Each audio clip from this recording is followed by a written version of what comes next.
Oui, pardon Nicolas, c'est ces silences qui sont toujours un peu terribles pour un réalisateur. Donc en entrée de ce Bulle de rêve, un hommage à Angelo Badalamenti qui nous a quittés cette semaine, 6 mois après Julie Cruz. C'est la deuxième personne importante, on va dire, de toute l'ambiance sonore de Twin Peaks qui nous quitte. Il a fait d'autres choses, mais évidemment ce travail qu'il a fait. Je voulais mettre un autre morceau que celui-ci qu'on a entendu, qui est Dance of the Dream Man, qui est notamment le morceau où on découvre Laura Palmer sur la plage, Wrapped in Plastic, si vous vous souvenez de début. Pour les plus anciens, vous vous en souvenez peut-être, à l'époque, il y avait très peu de VO sous-titrés. Une VHS venait d'arriver qui s'appelait Mais qui a-tu Laura Palmer, et en fait, c'était le pilote, plus ou moins 1h30, remonté avec une nouvelle fin de la sublime série Twin Peaks de David Lynch, avec cette musique. J'avoue que je connaissais pas Angelo Badalamenti avant Twin Peaks, et ça a été un choc de l'entendre. Donc il nous a quittés cette semaine, et je vous dis donc 6 mois après Julie Cruz, et juste après vous entendiez David Lynch, donc le réalisateur bien sûr de Twin Peaks, avec qui non seulement il a travaillé pour Twin Peaks mais pour d'autres de ses films, et aussi sur des albums, qui annonçait David Lynch à tous les jours sur sa chaîne YouTube un bulletin météo, où à l'intérieur de son bulletin météo il dit des choses, et c'est très émouvant de le voir, et il dit juste cette espèce de cri où il dit le nom Angelo Badalamenti, et en effet qui est compréhensible, il a ces quasiment 10 à 15 secondes de silence comme ça qui veulent dire beaucoup, et une voix très très émue juste après, et donc c'est un très très bon moment aussi, comment rendre un bel hommage sans finalement dire grand chose, et en disant juste le nom. Et c'était je voulais aussi, pour gens qui ne connaissaient pas, vous en faire profiter. Je vais pas vous raconter ma vie, mais j'étais malade en début de semaine, et je pense que j'aurais détesté louper cette émission. Je pense que je suis pas le seul. Je pense que on est ravis, on est content. C'est un peu notre Noël à nous aussi, de recevoir 2 personnes qu'on aime beaucoup ici, et puis 2 que vous aimez beaucoup, je le sais, et je dis pas ça par flagornerie, on le sait, puisque notamment de ces personnes a été l'un des piliers de Bulle de rêve pendant des années. Je ne remercierai jamais assez d'avoir été là à un moment donné. C'est jamais facile, Nicolas le sait, on le sait tous, c'est jamais facile des fois de faire les émissions comme ça, et donc merci beaucoup. Donc Florentine Grelier, bonjour Florentine. Oui, bonjour à tous. Voilà, on en profite pour dire un petit coucou à Fabien, qui à chaque fois me disait, donc est notre auditeur vraiment, voilà, qui est là tout le temps, et qui grâce à Bulle de rêve écoute maintenant Radio Libertaire, et qui me dit c'est quand qu'elle revient. Coucou Fabien. Voilà, elle est de retour. Et donc ici, j'allais dire dans nos bureaux, n'importe quoi. C'est la fatigue qui continue. Et l'autre personne ne fait pas vraiment partie de Bulle de rêve, mais à la fois vous l'avez tellement entendu, je pense que par Nicolas Tiss, avant évidemment d'avoir que Bulle de rêve soit maintenant une équipe, vous l'avez entendu tout le temps. Régulièrement, ça serait mieux que tout le temps, parce que tout le temps ça fait un peu. C'est Francis Gavel. Bonjour Francis. Bonsoir à tous et toutes. Alors on reçoit Francis Gavel et Florentine Grelier, car ils ont réalisé un film ensemble, Les Petits Pois, et donc on va en parler. On les a pas juste pour le plaisir de les avoir, même si ça nous fait déjà plaisir, mais il y a derrière aussi évidemment tout un travail, tout un sujet qu'on va développer. Et à côté de moi, Marie-Pauline Mollaret. Bonjour Marie-Pauline. Bonjour Alexis, bonjour tout le monde. Et Antoine Bieber. Bonjour Antoine. Bonjour Alexis, bonjour tout le monde. Voilà. Et toujours Nicolas, bien sûr. Merci Nicolas, qui est derrière la console. On voulait commencer alors avec le disque du mois. Et avec après le disque du mois, on va parler de quelques petites news ou des choses qui nous intéressent. On va ensuite parler de Francis et de Florentine et des petits pois. Et ensuite, nous parlerons en fin d'émission de peut-être des choses que chacun et chacune d'entre nous on a aimé, pas top. Juste, voilà ce qu'on a peut-être aimé en 2022, les quelques films qui nous paraissent importants, et pourquoi pas ce qui nous paraît d'être important en 2023. Rien, encore une fois, c'est pas top, c'est rien du tout, c'est juste ce qui nous est passé par la tête. C'est quasiment pas préparé, je l'ai demandé hier soir, donc de toute façon, voilà, il n'y avait pas eu forcément le temps de préparer. Le disque du mois nous est présenté ce mois-ci par, bien sûr, Marie-Pauline Mollaret. Marie-Pauline, qui visiblement, d'après ce qu'elle nous a dit hors micro, parce qu'on dit tout, vous le savez bien, serait la seule à écouter des nouveautés, que nous n'écouterons aucune nouveauté. Donc Marie-Pauline, pour cette nouveauté, tu nous en proposeras une autre d'ailleurs un petit peu plus tard. Donc déjà cette première qui est donc Pollyanna. Oui, merci Alexis de déformer mes propos. Donc oui, aujourd'hui on va parler de Pollyanna, qui est une chanteuse française qui a eu déjà 2 albums sortis dans les années 2010 et qui là vient de sortir un nouvel EP qui s'appelle Man Time en novembre. Donc il y a 6 titres, dont celui qui donne son nom à l'album et qu'on va écouter, Man Time. Voilà, c'est une mélodie entêtante servie par la voix très chaude de la chanteuse, une voix qui accroche un peu comme ça, qui est assez intrigante. C'est du folk rock élégant mais assez hypnotique, n'est-ce pas ? Et moi, ce que je vous conseille, c'est, si ça vous plaît, c'est d'aller écouter une autre chanson de cette EP qui a un vrai potentiel tubesque et qui s'appelle Diamond Ring. Voilà, là où sa voix se fait un peu plus caressante que dans le morceau qu'on va écouter. Et c'est aussi très très beau. Pollyanna sera en concert, figurez-vous, à Paris le 12 janvier sur la Péniche Antipode. Donc si ça vous plaît, n'hésitez pas à réserver. Voilà, je crois que c'est la première fois, là, ça va être terrible les moments de chanson parce qu'on parle beaucoup, comme en plus on se connaît, donc ça c'est terrible. Pollyanna, Man Time, en effet, avec une très très jolie voix. Moi aussi, je savais pas du tout qu'elle était française, donc à découvrir. Donc le 12 janvier, en concert à Paris, en espérant peut-être ailleurs. Tu disais qu'elle était peut-être dans le nord de la France, donc peut-être qu'elle fait, nord, oui. Donc elle fait peut-être un petit peu de tournée. Juste. Allez, pour lancer les news, on va écouter le petit morceau qui fait 1 minute 09 juste après, et on en parlera juste après. J'adore, je crois que c'est mon moment préféré, c'est quand vous pouvez pas l'entendre, donc je vais dire quand Nicolas fait antenne. J'adore. Là, je sais que je suis dans une émission vraiment, voilà, radio direct et tout, c'est super. J'adore ce moment-là. Je pense que j'ai déjà dit, mais j'adore. On vient d'entendre un morceau de la bande originale d'Inuo. L'auteur en est Otomo Yoshihide. Le réalisateur, on est bien sûr Yuasa Masaaki. Enfin, bien sûr, pardon, pas très prétentieux. J'aurais pu le passer à la fin dans les coups de cœur, dans les choses comme cette année, mais le film est encore en salle. Et c'était pour vous dire, encore une fois, on vous le dit à chaque fois, on vous le dit, d'aller voir. C'est un peu triste, mais souvent, il y a tellement d'avant-premières que les gens de l'animation, évidemment, se précipitent. Je ne sais pas si c'est le cas, mais on affaiblit, à mon avis, les gens qui pourraient le voir le premier. Vous savez, évidemment, autour de cette table, ce que c'est. C'est-à-dire, c'est souvent aussi dès le premier jour qu'on sait si un film va marcher, va pas marcher, etc. Et c'est vrai que s'il n'y a pas au moins l'appel avec les gens qui sont des gens de l'animation, c'est un peu triste. Je sais que un film qu'on adore ici, même si une autre émission l'aime moins, mais nous on l'aime beaucoup, donc Villeneuve, Archipel, excusez-moi, ça m'a tellement troublé, j'en ai dit une bêtise, Archipel de Félix Dufault-Lapeyrière, et je sais même pas s'il est encore au Saint-André-des-Arts. Alors il y avait une séance ce matin à 11h45, mais je ne sais pas quand elle approche. Et mercredi, il y en aura a priori plus sur Paris, en tout cas pour l'instant programmé, et par contre il est en train de commencer une tournée en France, mais effectivement si vous voyez une séance, ce sera a priori plutôt des séances uniques. Donc, c'est ce que disait la distributrice. Ouais, donc c'est très triste, c'est très dur, mais foncez, allez voir les films. Même si, alors, je sais ce que je vais dire, on est au début peut-être de quelque chose de nouveau, même ça peut paraître fou par rapport au long métrage. Allez voir, sort le 28 décembre, je pense qu'il y a une volonté de travailler un peu par rapport à Noël et de faire un truc un peu barré. Il y a Unicorn Wars d'Alberto Vasquez. Si ça peut vous donner l'occasion de revoir Psychonautas, qui est, je pense, pour moi en tout cas, son chef-d'œuvre par rapport à Unicorn Wars, c'est très bien, mais ça reste. Il y a des moments qui sont étonnants, une espèce de Full Metal Jacket, Apocalypse Now. Moi, je trouve que c'est encore plus Full Metal Jacket sur comment la guerre peut détruire aussi les gens. Il y a des moments qui sont assez forts quand même, quand on dépasse le côté, en tout cas moi j'ai trouvé qu'on dépasse juste le côté licorne contre ours en peluche. C'est une bataille entre ours en peluche et licorne, mais je trouve qu'il y a des moments donnés à l'intérieur du camp, des choses comme ça, quand on va, où on voit ces espèces de personnages se détruire, une espèce de prêtre alcoolique qui fait, donc ça fait toujours plaisir de voir des prêtres alcooliques, c'est un peu la vérité, mais bon, c'est bien de les montrer et tout, donc c'est un film qui est vraiment intéressant en tout cas, je trouve, et qui montre aussi un personnage qui tente des nouvelles choses à chaque fois. Je suis pas fan de tout Alberto Vasquez, il était au carrefour de l'animation, il était passionnant. Son prochain long métrage, je l'annonce pour les gens qui n'auraient pas été là, enfin il a annoncé plus ou moins, je savais pas, il a fait donc Bird Boy en Psychonautas, il a fait Unicorn Blood en Unicorn Wars, et donc son prochain c'est Decorado, le fameux Decorado, qui va faire en long métrage. Donc on va voir ce que ça va donner. C'est un peu tout l'un pour tout l'autre. Pour les gens qui l'ont vu, ça marche plutôt pas mal en court-métrage. Donc on va voir ce que ça va donner. Et est-ce qu'il va développer Homeless Home par la suite, qui est son dernier Visiblement oui. Alors découvrons en tout cas Alberto Vasquez, Homeless Home.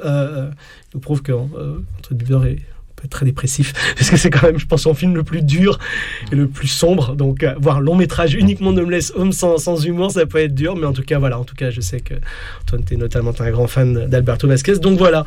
Est-ce que vous avez d'autres choses à dire? Je vous ai un peu dire dans les news, dans les choses. Marie-Pauline?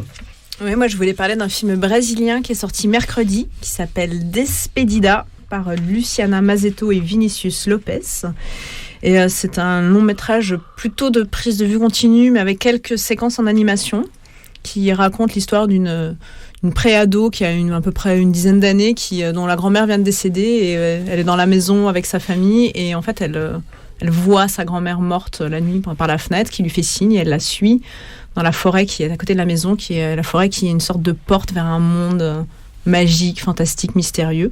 Voilà, donc c'est un film assez étrange. Dans les influences revendiquées, alors il y a Miyazaki, c'est pas forcément moi ce qui m'a le plus sauté aux yeux, mais en tout cas oui, Alice au Pays des Merveilles très très clairement, Max et les Maxi Monstres. Et donc c'est assez étrange, c'est un film qui assume sa théâtralité vraiment à la fois dans les dialogues, dans les images qui sont très très fortes. Il y a un truc vraiment, une mise en scène qui est très très imposante. Et les passages en animation sont assez étonnants. Il y a une séquence en 2D qui ouvre le film, qui est assez jolie, assez chouette. Après, il y a des passages en volume qui assument une sorte d'économie de moyens et de trucs. Ça donne quelque chose de très très étrange. Il y a des poupées à un moment comme ça qui sont assez flippantes, du coup, j'ai trouvé. Enfin voilà, il y a l'expression assez naïve d'une certaine étrangeté. Je trouvais que ça marchait pas si mal. Le film est vraiment sur cette frontière entre la réalité, le fantastique, un peu le travail de deuil, de réconciliation avec son passé, etc. Et c'est une curiosité. C'est un film qui bénéficie pas d'une énorme sortie, donc j'avais envie d'en dire un petit mot. Pardon, tu redis le titre comme ça. Despedida. Despedida. Est-ce que autour de la table, Antoine, toi tu avais, oui? Oui, moi je voulais vous signaler, alors c'est un brin de l'autopromotion, mais je m'y lance quand même. Actuellement au cinéma, il y a un film qui s'appelle La Très Grande Évasion de Yannick Kergoat, qui avait déjà réalisé Les Nouveaux Chiens de Garde, et qui est un film qui traite cette fois de l'évasion fiscale, avec des séquences en animation dedans. Mais alors, outre ces séquences en animation, moi je pense que je vous conseille d'aller voir le film. C'est un film qui fait un peu l'état des lieux de où on en est actuellement, notamment en France, vis-à-vis de cette question. Et c'est un film qui nous force à voir un phénomène que souvent on a tendance à minimiser, et qui donne à voir l'ampleur des conséquences que ça a, l'évasion fiscale, en termes de casse du service public, à côté de les conséquences que ça a sur l'appauvrissement de l'État. Juste parce qu'on le sait, l'animation, donc, ça a été faite par toi en partie, non, par toute une équipe. Alors, le graphisme est de toi ou non? Non, le graphisme, c'est Joris Clarté. Donc la réalisation des animations, c'est Joris Clarté. Ça a été réalisé avec une équipe dont je fais partie. Et autre chose, il y a la saison 2 de L'amour à ses réseaux, une série qui met en image des témoignages de dates Tinder. La saison 2 est intéressante parce que justement ils ont ouvert à d'autres réseaux, et notamment en interviewant des gens plus âgés que dans la saison 1. Et c'est une série dont la saison 1 était déjà très intéressante, qui parle un peu de ces nouvelles rencontres amoureuses, et qui a une mise en scène qui est assez intelligente. Donc c'est réalisé par Cécile Rousset et Romain Blanc-Tailleur. Ce qui est intéressant, c'est que même si des fois les histoires, en soi, tous ces réseaux vous intéressent pas ou quoi, c'est presque des fois des petites histoires, presque des fois il y a des trucs un peu policiers, c'est plutôt bien mis en scène, ce qui fait que des fois on suit des choses, qu'est-ce qui va se passer à la fin, il y a des choses drôles, il y a des choses, il y a des épisodes qui sont plus touchants, et je trouve que sur la deuxième saison, il y a eu justement l'idée d'aller chercher d'autres types de profils, parce que c'est vrai que c'était un peu les mêmes âges et les mêmes catégories socio-culturelles, on va dire, sur la première saison. Francis, tu voulais nous parler d'un film ? Non, moi je voulais juste, finalement, mais parce qu'on l'a un petit peu évoqué à travers un autre film, mais rebondir sur La Très Grande Évasion de Yannick Kergoat, et notamment parce que je trouve la fin absolument extraordinaire. On en avait parlé pour faire un écho à Il nous reste la colère, le film sur les salariés de Blanquefort, Ford, de l'usine Ford à Blanquefort, et donc là où Philippe Poutou est monté en connaissance et en notoriété dans le cadre de la lutte qui a été menée. Et il y avait une chose qui était intéressante, c'est de se dire que dans Il nous reste la colère, on voit qu'aujourd'hui, finalement, il y a peut-être l'ère de la négociation est terminée. On a cette impression. Et il y a une chose incroyable à la fin du film de Kergoat, c'est que plusieurs fois, on retrouve Alain Desnaux, qui est donc sociologue et philosophe, et à la fin, il explique un truc, d'un seul coup, et c'est la fin du film, et tu dis, il y a tout là. Il dit, en fait, aujourd'hui, c'est simple. Il y a un gouvernement, et le gouvernement, il est là pour organiser la vie des classes moyennes, des PME et des artisans. Donc, il y a un gouvernement pour ces gens-là. Et au-dessus du gouvernement, il y a les ultra-riches. Et eux, ils font ce qu'ils veulent. Ils font ce qu'ils veulent pour deux raisons. D'abord parce que les gouvernements en place sont des gens qui viennent de leur réseau, qui ont soit travaillé dans leurs entreprises, leurs institutions, soit qui ont été formés chez eux. Et donc, qui n'ont rien à leur dire puisque c'est eux qui les ont nommés et mis en place. Et donc, ils sont au-dessus, ils font ce qu'ils veulent. Et donc, le gouvernement n'a finalement qu'une seule fonction par rapport à eux, quelque part, c'est de les protéger à travers ces fonctions régaliennes que sont la justice, l'armée et la police. Et ça finit là-dessus. Et là, d'un seul coup, t'as tout compris. Donc voilà, j'avais envie de réagir à ce qu'a dit Antoine et reparler du film, effectivement, qui a été peu soutenu par la presse. À part Mediapart, enfin des choses comme ça. Mais sinon, comme le dit Denis Robert sur les réseaux sociaux, on a quand même pas mal d'entrées pour un film qui a été assez peu porté. Voilà, j'allais dire qu'avec un peu de chance, c'est par contre le genre de film, on parle des films d'animation qui disparaissent rapidement, qui sont peu, avec un peu de chance, ça c'est le film d'animation qui heureusement d'ailleurs, qui heureusement sont portés aussi par le public et par des salles, heureusement encore indépendantes, qui aussi... je pense, porte le film. Et puis quand même, il y a un gros distributeur dessus, qui est quand même Jour de Fête. Donc il y a un réseau. Tu vois. Florentine, vous voulez nous parler quelque chose ou pas pour l'instant?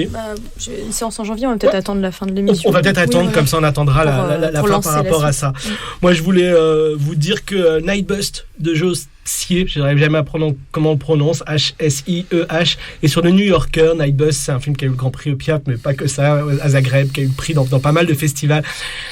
Qui est un film complètement barré, il suffit de taper Night Bus New Yorker et vous allez tomber. C'est une histoire d'un voyage à Taïwan avec un singe, je vous en raconte pas plus. C'est assez violent, je préfère vous prévenir. C'est complètement barré, c'est à la fois drôle et à la fois aussi au niveau, c'est ce que j'aime bien. C'est peut-être pour ça que vous aimez bien le faire, c'est très politique, sans le mettre de manière aussi directe justement, mais en tout cas de manière assez politique sur les classes sociales de cette manière. Donc c'est vraiment très très intéressant. Il y a un DVD sur la période russe de Ladislas Starevich chez Dorian, encore le grand travail évidemment de Béatrice Martin Starevich et François Martin qui travaillent depuis un bout de temps sur le travail de Ladislas Starevich. Et faut reconnaître que c'est quand même assez incroyable, c'est génial de pouvoir avoir comme ça tous ces films en DVD, ils se battent par rapport à ça. Et moi je les ai pas vus, et là c'est même des films de Starevich en prise de vue continue, donc il y a vraiment de tout, il y a vraiment tout un mélange du début. Est-ce que je continue? Vous avez des choses encore à dire ou je finis? Je vais finir. Alors juste, j'avais trois petites choses à dire et je vous les dirais, c'est juste, j'aimerais un jour que je vais faire des appels. Je vais faire des appels, alors là, aux gens de Clermont-Ferrand, du festival de Clermont-Ferrand. J'aimerais un jour qu'ils m'expliquent comment ils font la sélection du labo en animation. Juste à un moment donné. Alors, vous ne savez pas forcément, mais voilà, les films. Alors, Amok, Grand Prix à Annecy récemment dans la sélection officielle, en labo. Alors, Backflip de Nikita Diacour, d'accord, voilà, en effet, il peut être Bird in the Peninsula d'Atsushi Wada. Je suis désolé, là c'est très anime, désolé pour les gens qui, mais c'est juste très bizarre. Alors bon, pourquoi pas aussi, c'est un peu bizarre, ça dure 20 minutes, il n'y a pas trop et tout. The Débutante de Elise Hobbs en labo. Alors oui, c'est vrai que l'esthétique est un peu étrange quand même, puis il n'y a pas de décor, donc je suppose que ça doit faire vraiment étrange. Alors c'est pas contre je comprends à quel point une sélection est difficile, j'en fais, c'est pas du tout des élections. Persona, prix Grand Prix, je crois, cette année à Annecy, du film étudiant. Pareil, alors oui, c'est des personnages un peu bizarres aussi. Je crois que dès qu'il y a un personnage bizarre graphiquement, ce qui se confirme avec le dernier film, enfin l'avant-dernier film, parce que j'ai quand même le mieux pour la fin, donc Scale. Ou alors, il faudra qu'on m'explique aussi, parce que alors, c'est que des personnages en fait un peu déformés. Je pense que les gens de Clermont, dès qu'ils voient des personnages déformés, ils se disent oh, c'est Labo, parce que l'être humain, on est fait de chair et en os. Et donc, ça peut être. Je suis désolé, c'est vraiment pas. Je respecte Clermont, c'est un gros festival, ils sont depuis plus longtemps. Je sais que les réalisateurs et les actrices pleurent quand ils ne sont pas en sélection à Clermont, etc., etc. Et c'est pas contre Clermont, c'est juste que je comprends pas. Et le dernier, c'est Pentola. Oui. Alors.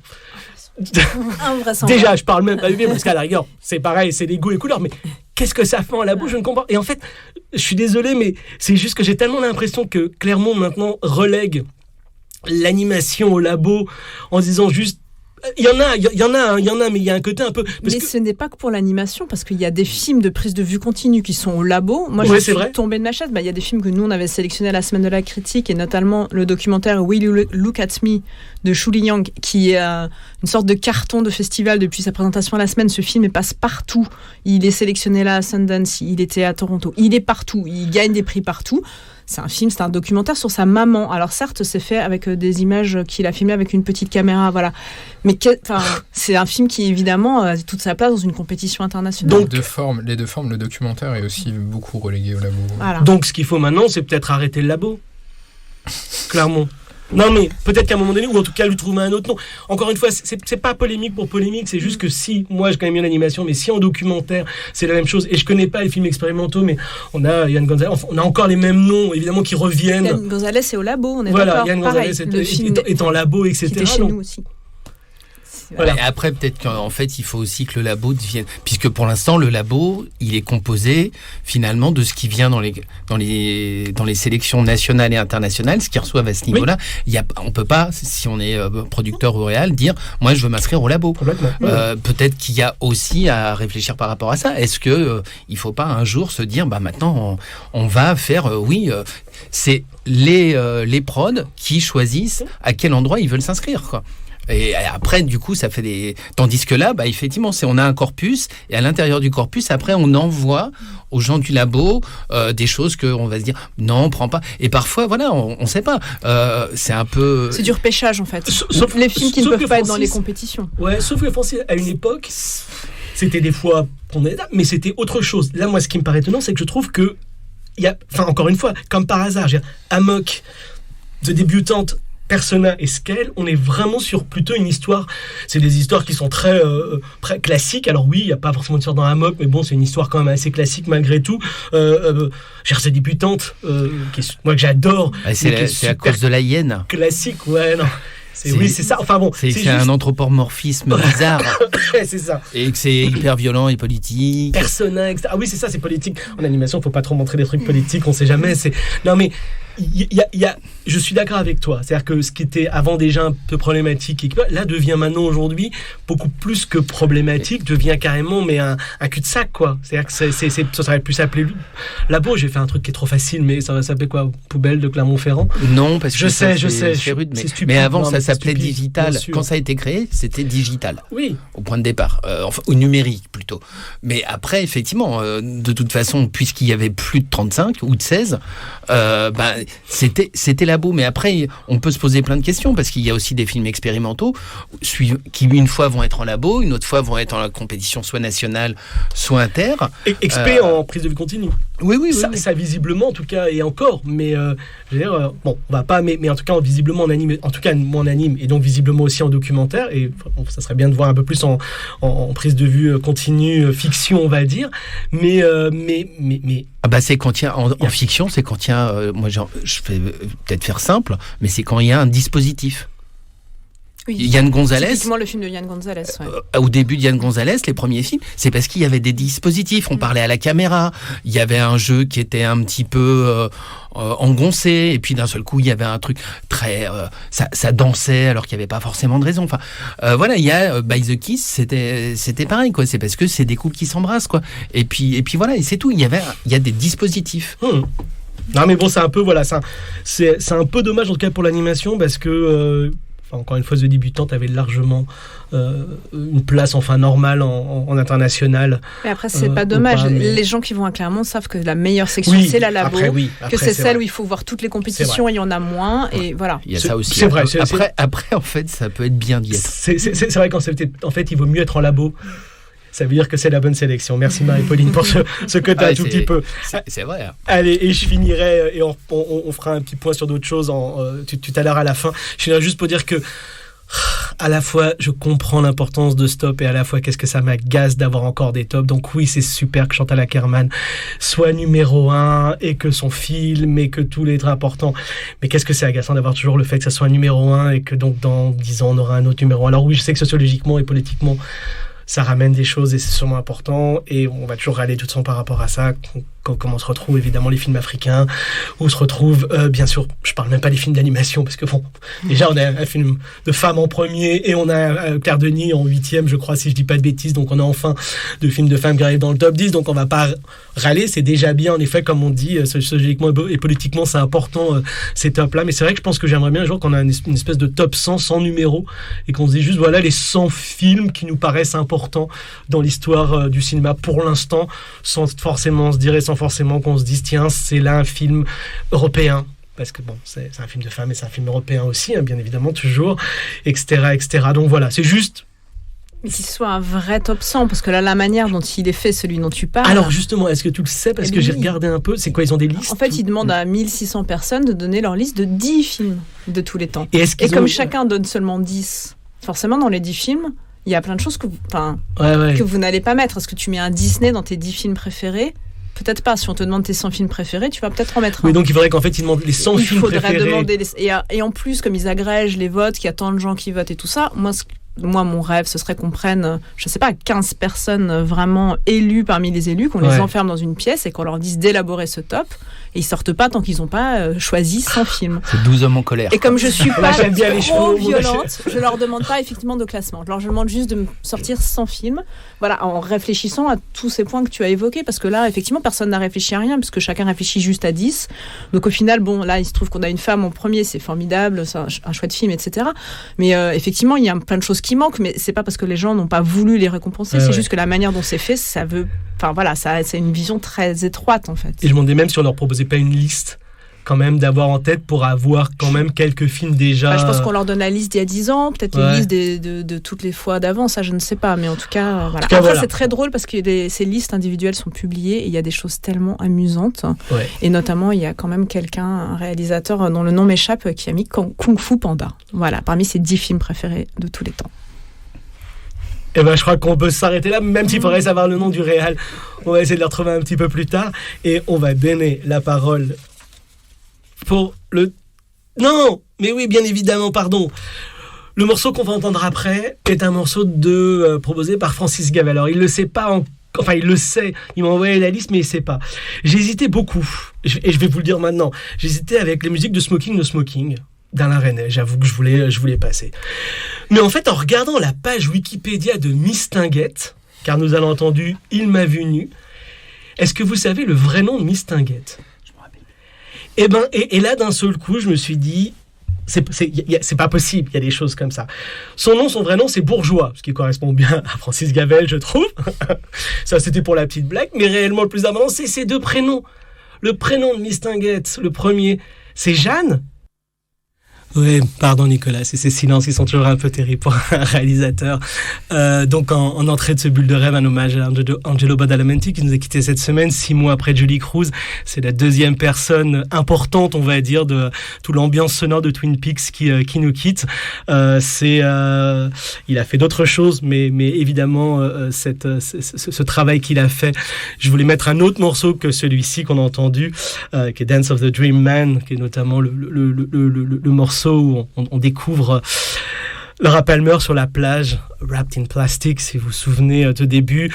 Pour les plus anciens, vous en souvenez peut-être, à l'époque, il y avait très peu de VO sous-titrés.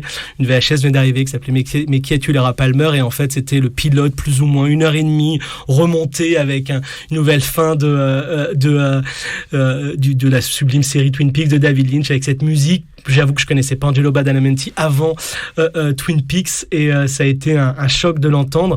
Donc il nous a quittés cette semaine et je vous dis donc 6 mois après Julie Cruz, et juste après vous entendiez David Lynch, donc le réalisateur bien sûr de Twin Peaks, avec qui non seulement il a travaillé pour Twin Peaks mais pour d'autres de ses films et aussi sur des albums, qui annonçait David Lynch à tous les jours sur sa chaîne YouTube une un bulletin météo, où à l'intérieur de son bulletin météo, il met il dit des choses, et c'est très émouvant de le voir, et il dit juste cette espèce de cri où il dit le nom Angelo Badalamenti, et en effet, qui est compréhensible, il a quasiment 10 à 15 secondes de silence comme ça qui veulent dire beaucoup, et une voix très très émue juste après, et donc c'est un très très beau moment aussi, comment rendre un bel hommage sans finalement dire grand chose et en disant juste le nom, et c'était je voulais aussi, pour gens qui ne connaissaient pas, vous allez leur faire profiter. Je vais pas vous raconter ma vie, mais j'étais malade en début de semaine, et je pense que j'aurais détesté louper cette émission. Je pense que je suis pas le seul, je pense que on est ravis, on est content, c'est un peu notre Noël à nous aussi, de recevoir 2 personnes qu'on aime beaucoup ici, et puis 2 que vous aimez beaucoup, je le sais, et je dis pas ça par flagornerie, on le sait, puisque notamment de ces personnes a été l'un des piliers de Bulle de Rêve pendant des années. Je ne remercierai jamais assez d'avoir été là à un moment donné. C'est jamais facile, Nicolas le sait, on le sait tous, c'est jamais facile des fois de faire les émissions comme ça, et donc merci beaucoup. Donc Florentine Grelier, bonjour Florentine. Oui, bonjour à tous. Voilà, on en profite pour dire un petit coucou à Fabien qui à chaque fois me disait, donc est notre auditeur vraiment, voilà, qui est là tout le temps, et qui grâce à Bulle de Rêve écoute maintenant Radio Libertaire, et qui me dit c'est quand qu'elle revient. Coucou Fabien. Voilà, elle est de retour, et donc ici, j'allais dire dans nos bureaux, n'importe quoi, c'est la fatigue qui continue, et l'autre personne ne fait pas vraiment partie de Bulle de Rêve, mais à la fois vous l'avez tellement entendu, je pense que par Nicolas Tiss, avant évidemment d'avoir que Bulle de Rêve soit maintenant une équipe, vous l'avez entendu tout le temps. Régulièrement, ça serait mieux que tout le temps, parce que tout le temps ça fait un peu. C'est Francis Gavel. Bonjour Francis. Bonsoir à tous et toutes. Alors on reçoit Francis Gavel et Florentine Grelier, car ils ont réalisé un film ensemble, Les Petits Pois, et donc on va en parler. On les a pas juste pour le plaisir de les avoir, même si ça nous fait déjà plaisir, mais il y a derrière aussi évidemment tout un travail, tout un sujet qu'on va développer. Et à côté de moi, Marie-Pauline Mollaret. Bonjour Marie-Pauline. Bonjour Alexis, bonjour tout le monde. Et Antoine Bieber. Bonjour Antoine. Bonjour Alexis, bonjour tout le monde. Voilà. Et toujours Nicolas, bien sûr. Merci Nicolas, qui est derrière la console. On voulait commencer alors avec le disque du mois. Et avec après le disque du mois, on va parler de quelques petites news ou des choses qui nous intéressent. On va ensuite parler de Francis et de Florentine et des petits pois. Et ensuite, nous parlerons en fin d'émission de peut-être des choses que chacun et chacune d'entre nous on a aimé, pas top. Juste, voilà ce qu'on a peut-être aimé en 2022, les quelques films qui nous paraissent importants, et pourquoi pas ce qui nous paraît d'être important en 2023.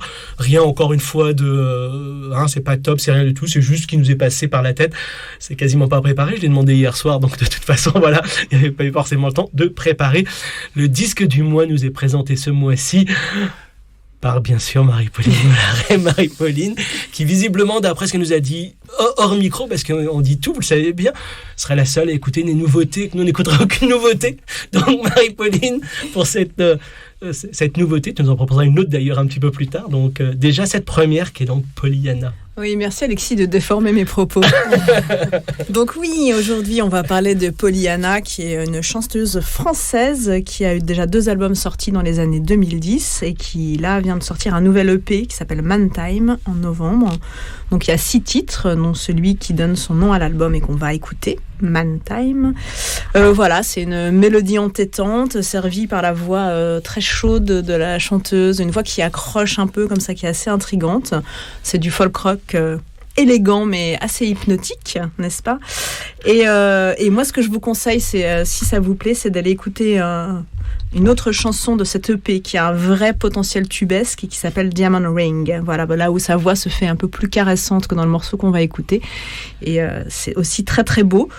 Pollyanna sera en concert, figurez-vous, à Paris le 12 janvier sur la Péniche Antipode. Donc si ça vous plaît, n'hésitez pas à réserver. Voilà, je crois que c'est la première fois, là, ça va être terrible les moments de chanson, parce qu'on parle beaucoup, comme en plus on se connaît, donc ça c'est terrible. Pollyanna, Man Time, en effet, avec une très très jolie voix. Moi aussi, je ne savais pas du tout qu'elle était française, donc à découvrir. Donc le 12 janvier, en concert à Paris, en espérant peut-être ailleurs. Tu disais qu'elle était peut-être dans le nord de la France, donc peut-être qu'elle fait. Nord, oui. Donc elle fait peut-être un petit peu de tournée. Juste allez, pour lancer les news, on va écouter le petit morceau qui fait 1 minute 09 juste après, et on en parlera juste après. J'adore, je crois que c'est mon moment préféré, c'est quand vous pouvez pas l'entendre, donc je vais dire quand Nicolas fait antenne. J'adore. Là, je sais que je suis dans une émission vraiment, voilà, radio direct et tout, c'est super. J'adore ce moment-là. Je pense que j'ai déjà dit, mais j'adore. On vient d'entendre un morceau de la bande originale d'Inuo. L'auteur en est Otomo Yoshihide. Le réalisateur, on est bien sûr Yuasa Masaaki. Enfin, bien sûr, pardon, pas très prétentieux. J'aurais pu le passer à la fin dans les coups de cœur, dans les choses comme cette année, mais le film est encore en salle. Et c'était pour vous dire, encore une fois, on vous le dit à chaque fois, on vous le dit, d'aller voir. C'est un peu triste, mais souvent, il y a tellement d'avant-premières que les gens de l'animation, évidemment, se précipitent. Je ne sais pas si c'est le cas, mais on affaiblit, à mon avis, les gens qui pourraient le voir le premier. Vous savez évidemment autour de cette table ce que c'est. C'est-à-dire, c'est souvent aussi dès le premier jour qu'on sait si un film va marcher, va pas marcher, etc. Et c'est vrai que s'il n'y a pas au moins l'appel avec les gens qui sont des gens de l'animation, c'est un peu triste. Je sais que un film qu'on adore ici, même si une autre émission l'aime moins. Mais nous, on l'aime beaucoup. Donc Villeneuve, Archipel, excusez-moi, ça m'a tellement troublé. J'en ai dit une bêtise. Archipel de Félix Dufault-Laperrière. Et je sais même pas s'il est encore au Saint-André-des-Arts. Alors, il y avait une séance ce matin à 11h45. Ouais, et je ne sais pas quand elle approche. Et mercredi, il y en aura a priori plus sur Paris, en tout cas pour l'instant programmé. Et par contre, il est en train de commencer une tournée en France. Mais effectivement, si vous voyez une séance, ce sera a priori plutôt des séances uniques. En tout cas, c'est ce que disait la distributrice. Ouais, donc c'est très triste, c'est très dur, mais foncez, allez voir les films. Même si, alors, je sais ce que je vais dire, on est au début peut-être de quelque chose de nouveau, même ça peut paraître fou par rapport au long métrage. Allez voir, sort le 28 décembre, je pense qu'il y a une volonté de travailler un peu par rapport à Noël et de faire un truc un peu barré. Il y a Unicorn Wars d'Alberto Vasquez.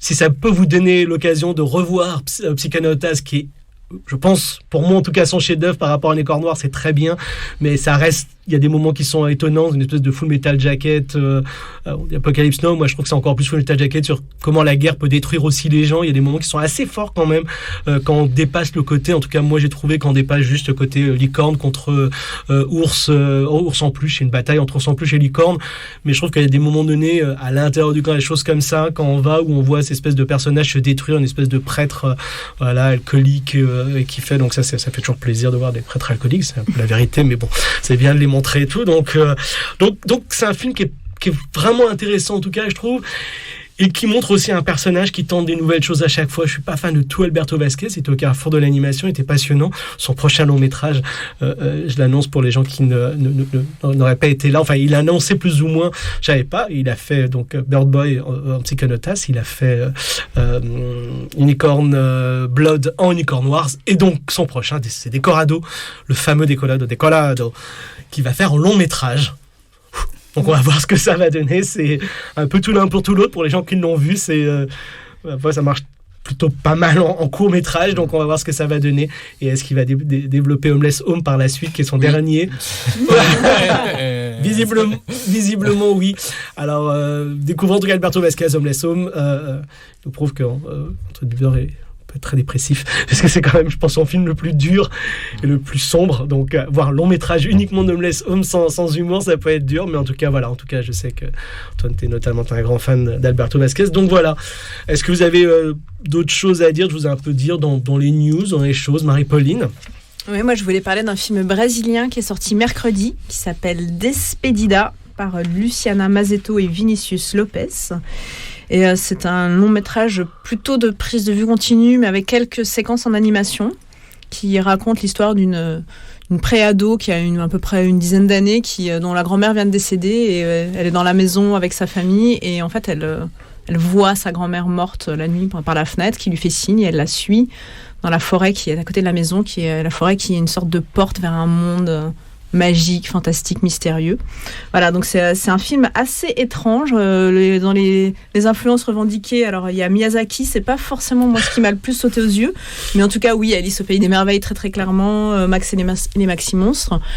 Et donc c'est assez étrange, c'est un film qui assume sa théâtralité vraiment dans à la fois dans les dialogues, dans les images qui sont très très fortes. Il y a un truc vraiment, une mise en scène qui est très très imposante. Et les passages en animation sont assez étonnants. Il y a une séquence en 2D qui ouvre le film, qui est assez jolie, assez chouette. Après, il y a des passages en volume qui assument une sorte d'économie de moyens et de trucs. Ça donne quelque chose de très très étrange. Il y a des poupées à un moment comme ça qui sont assez flippantes, du coup, j'ai trouvé. Enfin voilà, il y a l'expression assez naïve d'une certaine étrangeté. Je trouvais que ça marchait pas si mal. Le film est vraiment sur cette frontière entre la réalité, le fantastique, un peu le travail de deuil, de réconciliation avec son passé, etc. Et c'est une curiosité. C'est un film qui bénéficie pas d'une énorme sortie, donc j'avais envie d'en dire un petit mot. Pardon, tu redis le titre comme ça. Despedida. Despedida. Est-ce que autour de la table, Antoine, toi tu avais, oui? Oui, moi je voulais vous signaler, alors c'est un brin de l'autopromotion, mais je m'y lance quand même. Actuellement au cinéma, il y a un film qui s'appelle La Très Grande Évasion de Yannick Kergoat, qui avait déjà réalisé Les Nouveaux Chiens de Garde, et qui est un film qui traite cette fois de l'évasion fiscale, avec des séquences en animation dedans. Mais alors, outre ces séquences en animation, moi je pense que je vous conseille d'aller voir le film. C'est un film qui fait un peu l'état des lieux de où on en est actuellement, notamment en France, vis-à-vis de cette question. Et c'est un film qui nous force à voir un phénomène que souvent on a tendance à minimiser, et qui donne à voir l'ampleur des conséquences que ça a, l'évasion fiscale, en termes de casse du service public, à côté de les conséquences que ça a sur l'appauvrissement de l'État. Juste parce qu'on le sait, l'animation, donc, ça a été faite par toi en partie, non, par toute une équipe. Alors, le graphisme est de toi ou non? Non, le graphisme, c'est Joris Clarté. Donc la réalisation des animations, c'est Joris Clarté. Ça a été réalisé avec une équipe dont je fais partie. Et autre chose, il y a la saison 2 de L'amour à ses réseaux, une série qui met en image des témoignages de dates Tinder. La saison 2 est intéressante parce que justement ils ont ouvert à d'autres réseaux, et notamment en interviewant des gens plus âgés que dans la saison 1. Et c'est une série dont la saison 1 était déjà très intéressante, qui parle un peu de ces nouvelles rencontres amoureuses, et qui a une mise en scène qui est assez intelligente. Donc c'est réalisé par Cécile Rousset et Romain Blanc-Tailleur. Ce qui est intéressant, c'est que même si des fois les histoires, en soi, tous ces réseaux vous intéressent pas ou quoi, c'est presque des fois des petites histoires, presque des fois il y a des trucs un peu policiers, c'est plutôt bien mis en scène, ce qui fait que des fois on suit des choses, qu'est-ce qui va se passer à la fin, il y a des choses drôles, il y a des choses, il y a des épisodes qui sont plus touchants, et je trouve sur la deuxième saison, il y a eu justement l'idée d'aller chercher d'autres types de profils, parce que c'est vrai que c'était un peu les mêmes âges et les mêmes catégories socio-culturelles, on va dire, sur la première saison. Francis, tu venais nous parler d'un film? Non, moi je voulais juste finalement, mais parce qu'on l'a un petit peu évoqué à travers un autre film, mais rebondir sur La Très Grande Évasion de Yannick Kergoat, et notamment parce que je trouve la fin absolument extraordinaire. On en avait parlé pour faire un écho à Il nous reste la colère, le film sur les salariés de Blanquefort, Ford, de l'usine Ford à Blanquefort, et donc là où Philippe Poutou est monté en connaissance et en notoriété dans le cadre de la lutte qui a été menée. Et il y avait une chose qui était intéressante, c'est de se dire que dans Il nous reste la colère, on voit qu'aujourd'hui, finalement, il y a peut-être l'ère de la négociation est terminée. On a cette impression. Et il y a une chose incroyable à la fin du film de Kergoat, c'est que plusieurs fois, on retrouve Alain Desnaux, qui est donc sociologue et philosophe, et à la fin, il explique un truc, d'un seul coup, et c'est la fin du film, et tu dis, il y a tout là. Il dit, en fait, aujourd'hui, c'est simple. Il y a un gouvernement, et le gouvernement, il est là pour organiser la vie des classes moyennes, des PME et des artisans. Donc, il y a un gouvernement pour ces gens-là. Et au-dessus du gouvernement, il y a les ultra-riches. Et eux, ils font ce qu'ils veulent. Ils font ce qu'ils veulent pour deux raisons. D'abord parce que les gouvernements en place sont des gens qui viennent de leur réseau, qui ont soit travaillé dans leurs entreprises, leurs institutions, soit qui ont été formés chez eux. Et donc, qui n'ont rien à leur dire puisque c'est eux qui les ont nommés et mis en place. Et donc, ils sont au-dessus, ils font ce qu'ils veulent, et donc le gouvernement n'a finalement qu'une seule fonction par rapport à eux, quelque part, c'est de les protéger à travers ces fonctions régaliennes que sont la justice, l'armée et la police. Et ça finit là-dessus. Et là, d'un seul coup, t'as tout compris. Donc voilà, j'avais envie de réagir à ce qu'a dit Antoine et reparler du film, effectivement, Donc, quand qui a été peu soutenu par la presse. Comme Du par fait hasard. à part Mediapart, enfin des Oui, choses enfin, comme ça. bon, Mais ouais. sinon, Ouais. comme le dit Denis Robert sur les réseaux sociaux, on a quand même pas mal d'entrées pour un film qui a été assez peu porté. Voilà, j'allais dire qu'avec un peu de chance, c'est par contre le genre de film, on parle des films d'animation qui disparaissent rapidement, qui sont peu, avec un peu de chance, ça c'est le film d'animation qui heureusement d'ailleurs, non mais qui heureusement sont portés aussi par le public et par des salles, heureusement encore indépendantes, qui aussi, je pense, portent Et puis, le film. et puis quand même, il y a un gros distributeur dessus, qui Oui. est quand même Jour de Fête. Donc il y a un aussi réseau. derrière Quoi. quelque Il y a- chose et tout. tu vois. Florentine, vous voulez vous parler quelque chose ou pas pour l'instant? J'ai une séance en janvier, on va peut-être attendre la fin de l'émission. On va peut-être attendre, comme ça on attendra la pour fin lancer par rapport la à suite. ça. Moi je voulais vous dire que Nightbust de Joe Sier, je n'arrive jamais à prononcer comment on le prononce, H-S-I-E-H, et sur le New Yorker, Nightbust, c'est un film qui a eu le Grand Prix au Piaf, mais pas que ça, à Zagreb, qui a eu le prix dans pas mal de festivals. Qui est un film complètement barré, il suffit de taper Night Bus New Yorker et vous allez tomber. C'est une histoire d'un voyage à Taïwan avec un singe, je vous en raconte pas plus. C'est assez violent. Je préfère vous prévenir, c'est complètement barré, c'est à la fois drôle et à la fois aussi au niveau, c'est ce que j'aime bien. C'est peut-être pour ça que vous aimez bien le faire, c'est très politique, sans le mettre de manière aussi directe justement, mais en tout cas de manière assez politique sur les classes sociales de cette manière. Donc c'est vraiment très très intéressant. Il y a un DVD sur la période russe de Ladislas Starevich chez Dorian, encore le grand travail évidemment de Béatrice Martin Starevich et François Martin qui travaillent depuis un bout de temps sur le travail de Ladislas Starevich, et faut reconnaître que c'est quand même assez incroyable, c'est génial de pouvoir avoir comme ça tous ces films en DVD, ils se battent par rapport à ça, et moi je les ai pas vus, et là c'est même des films de Starevich en prise de vue continue, donc il y a vraiment de tout, il y a vraiment tout un mélange du début. Est-ce que je continue? Vous avez des choses encore à dire ou je finis? Je vais finir. Alors, juste, j'avais trois petites choses à dire et je vous les dirais, c'est juste, j'aimerais un jour que je vais faire des appels. Je vais faire des appels, alors là, aux gens de Clermont-Ferrand, du festival de Clermont-Ferrand.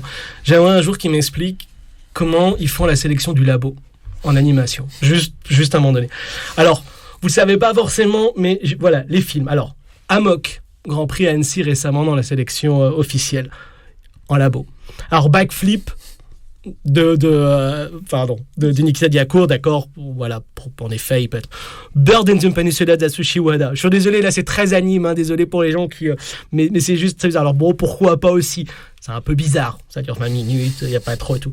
The Débutante de Elise Hobbs en labo. Alors oui, c'est vrai que l'esthétique est un peu étrange quand même, puis il n'y a pas de décor, donc je suppose que ça doit faire vraiment étrange. Alors c'est pas contre je comprends à quel point une sélection est difficile, j'en fais, et c'est pas du tout des élections. Persona, Grand Prix, je crois, cette année à Annecy, du film étudiant. Pareil, alors oui, c'est des personnages un peu bizarres aussi. Je crois que dès qu'il y a un personnage bizarre graphiquement, ce qui se confirme avec le dernier film, enfin l'avant-dernier film, parce que j'ai quand même bien le mieux pour la fin, donc Scale. Ou alors il faudra qu'on m'explique aussi, parce que alors c'est que des personnages en fait un peu déformés. Je pense que les gens de Clermont, dès qu'ils voient des personnages déformés, ils se disent oh c'est Labo, parce que l'être humain en effet de chair et en os, et donc ça peut être. Je suis désolé, c'est vraiment pas. Je respecte Clermont, c'est un gros festival, ils sont depuis plus longtemps.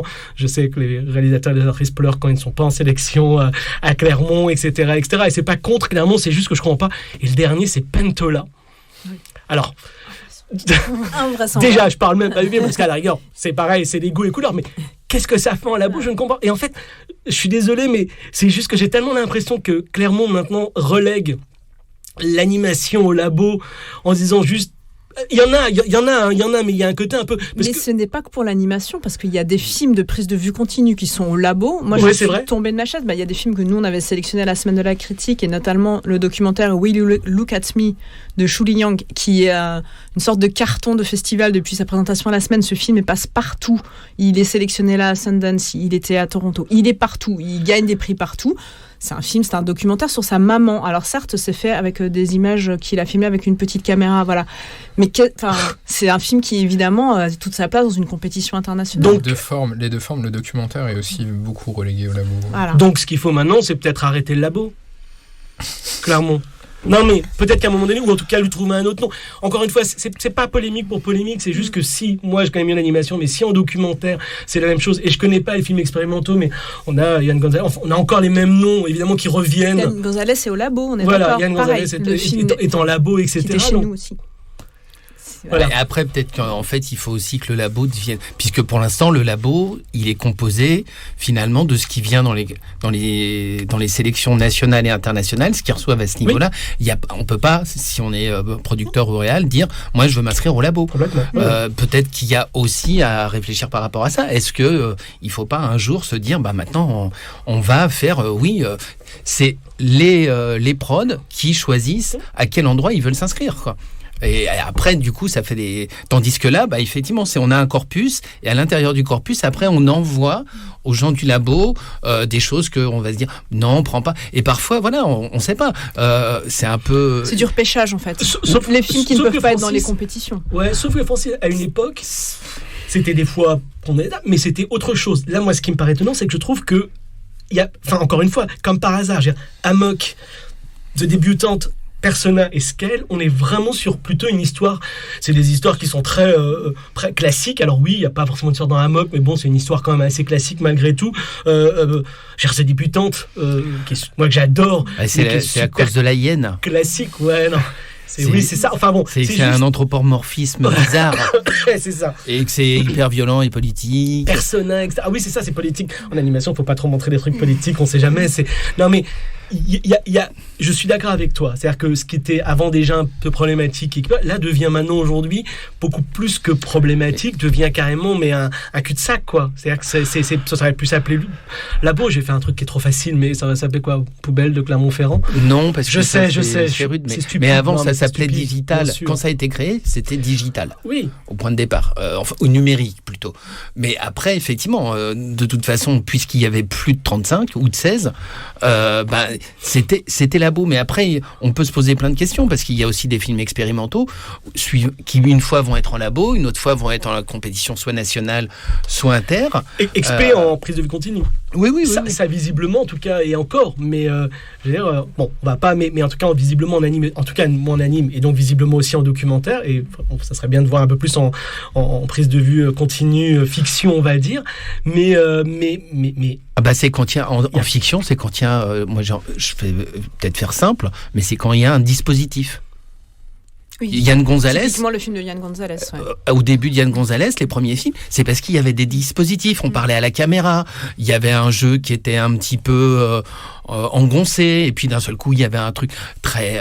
ça dansait alors qu'il n'y avait pas forcément de raison. Enfin, voilà, il y a By the Kiss, c'était pareil, quoi. C'est parce que c'est des couples qui s'embrassent, quoi.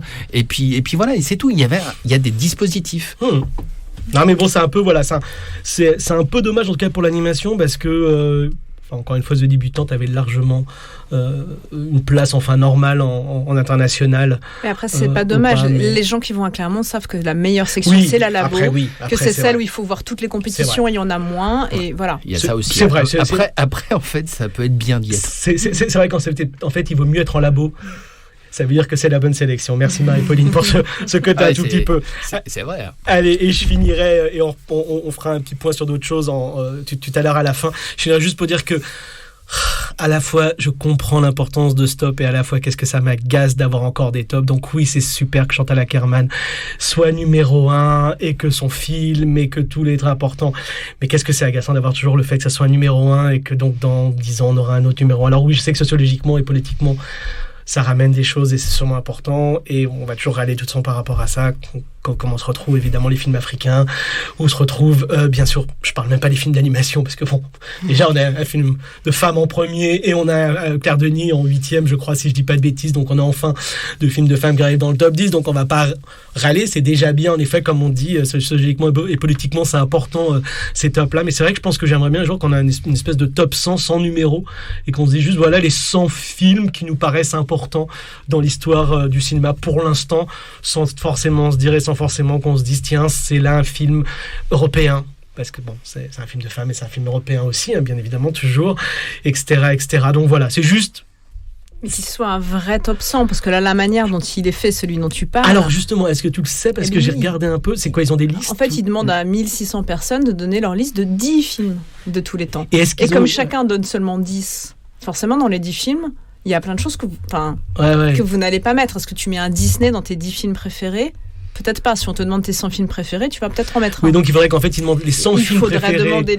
Et en plus, comme ils agrègent les votes, qu'il y a tant de gens qui votent et tout ça, moi, mon rêve, ce serait qu'on prenne, je sais pas, 15 personnes vraiment élues parmi les élus, qu'on les enferme dans une pièce et qu'on leur dise d'élaborer ce top. Et ils sortent pas tant qu'ils n'ont pas choisi 100 films. C'est 12 hommes en colère. Et comme je suis pas trop violente, je leur demande pas effectivement de classement. Je leur demande juste de me sortir 100 films.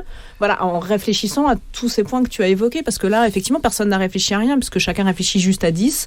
Donc au final, bon, là, il se trouve qu'on a une femme en premier, c'est formidable, c'est un chouette film, etc. Mais effectivement, il y a plein de choses qui manquent, mais c'est pas parce que les gens n'ont pas voulu les récompenser, c'est juste que la manière dont c'est fait, ça veut...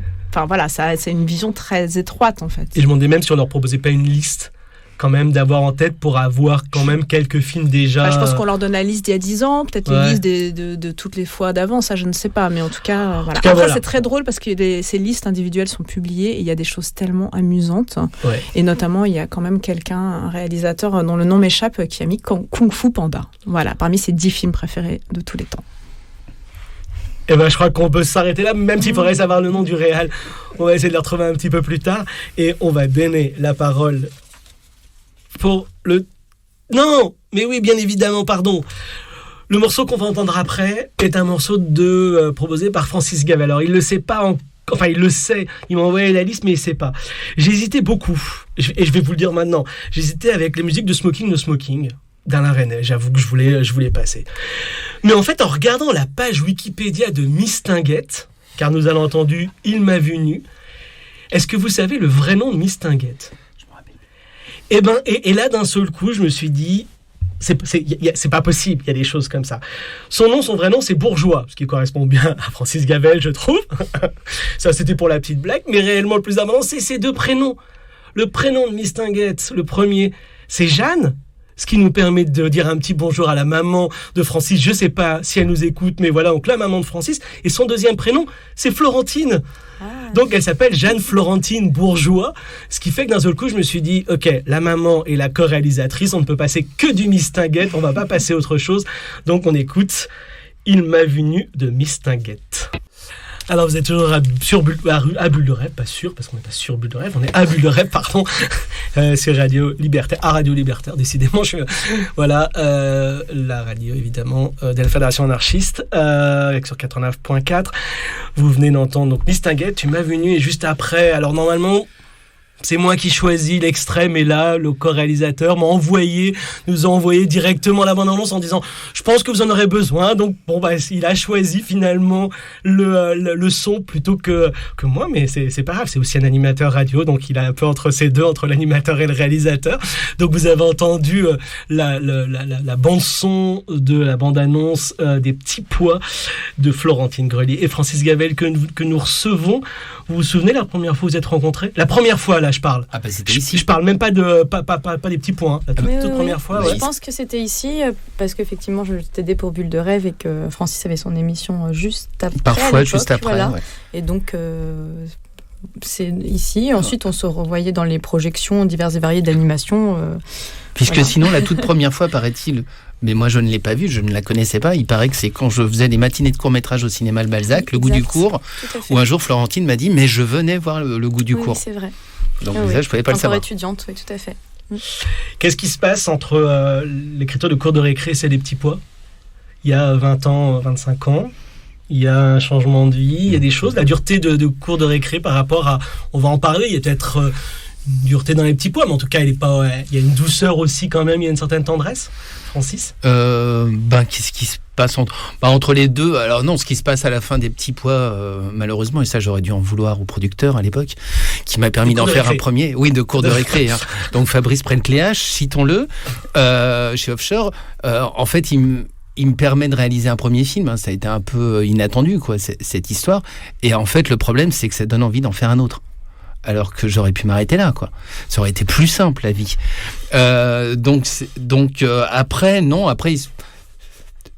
Après, je sais pas. Non, en tout cas, l'écriture, le début en 2016, puisque Cours de récré, c'est 2015. Là, on l'avait fini en 2015. De 2016, j'écris en tout cas le poème qui est un peu à l'origine de tout, quoi. Et c'est plus, finalement, comme on le dit un peu dans le dossier de presse qu'on a fait, c'est un élan amoureux, quoi. Donc, voilà, c'est ça. Et puis, je me dis, finalement, il est pas trop mal, ce poème. On pourrait peut-être en faire quelque chose, quoi. Disons, un film, tiens. Pourquoi pas, après tout. Et puis, un film d'anime, parce que je trouve que ça s'y prête bien, quoi. Et donc, si après, il y a quelque chose, c'est peut-être effectivement le fait de se dire, le premier, c'est un film sombre, assez dur, même si, effectivement, on avait joué un décalage entre la noirceur de la proposition, je dirais, scénaristique, narrative, et puis la proposition graphique, quoi, qui était, elle, peut-être plus douce, plus légère, plus enfantine.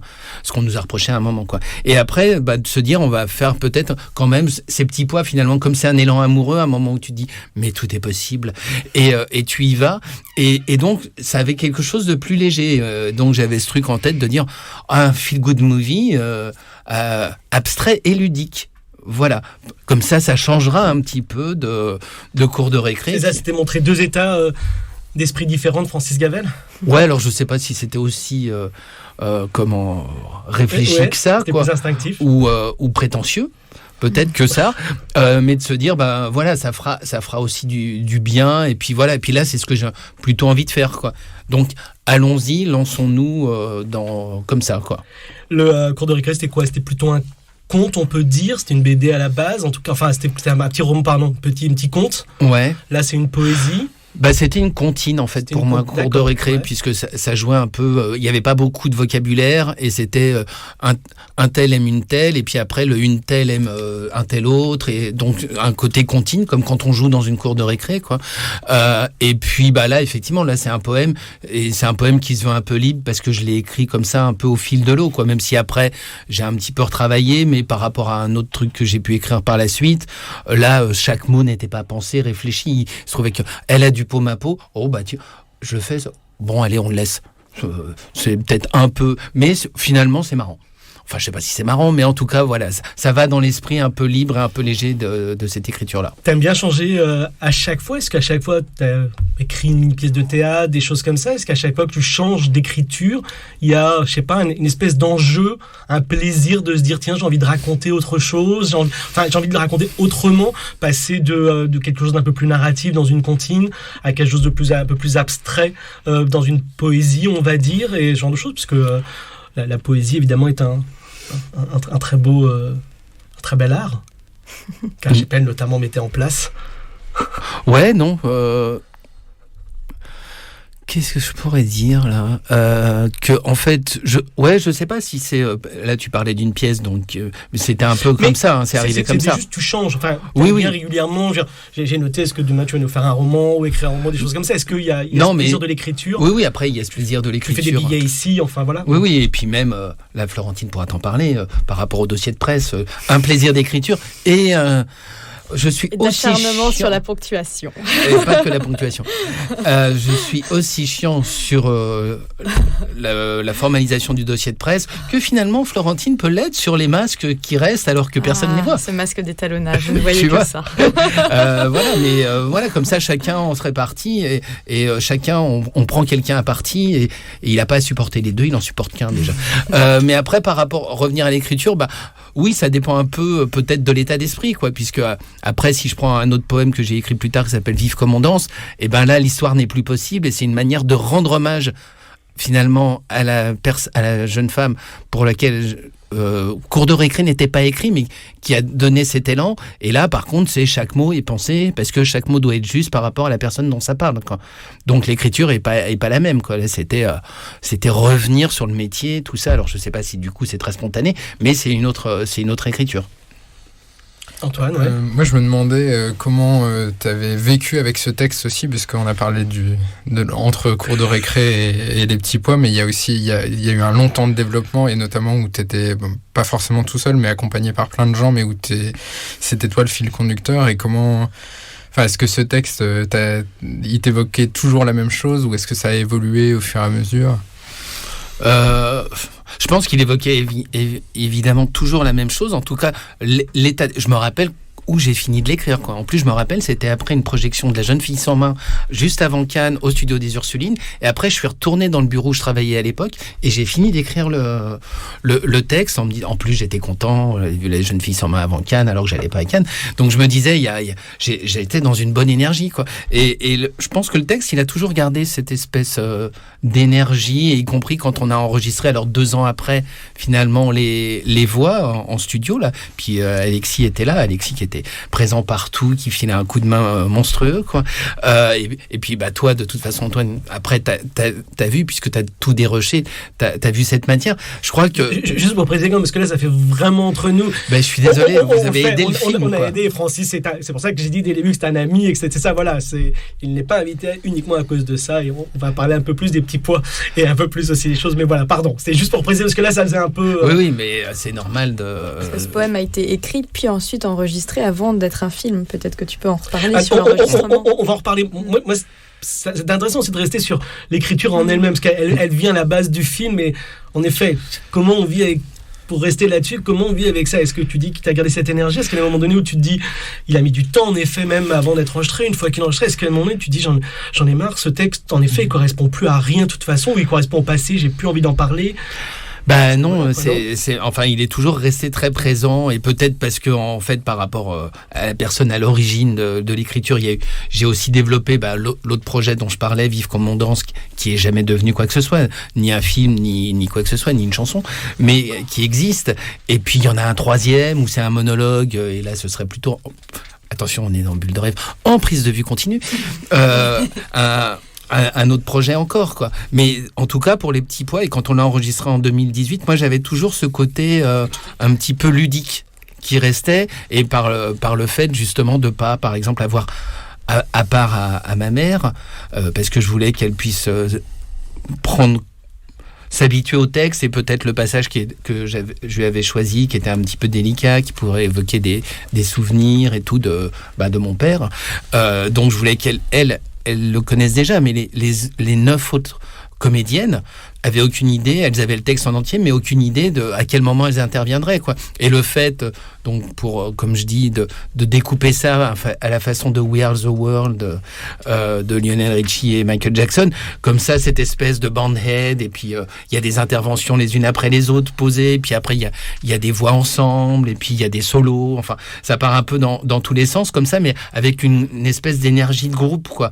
Et j'ai le sentiment, peut-être qu'après il faudrait demander aux actrices, peut-être que c'est ce que je crois, mais que ça ne l'est pas, que au matin là, où on a enregistré, j'ai pas été très dirigiste, j'ai pas fait de direction d'acteur, quoi. J'ai plutôt laissé les choses aller au fil de l'eau, et venait ce qui venait, quoi. Et que finalement, la plus grosse direction d'acteur, avec tous les guillemets qu'il faut, c'est au moment, avec ton aide, Alexis, où on a réfléchi au casting, à qui on va demander, mais c'était réfléchir en termes de timbre de voix, d'âge, de parcours aussi, de ce qu'on connaissait l'un ou l'autre des personnes qu'on allait solliciter.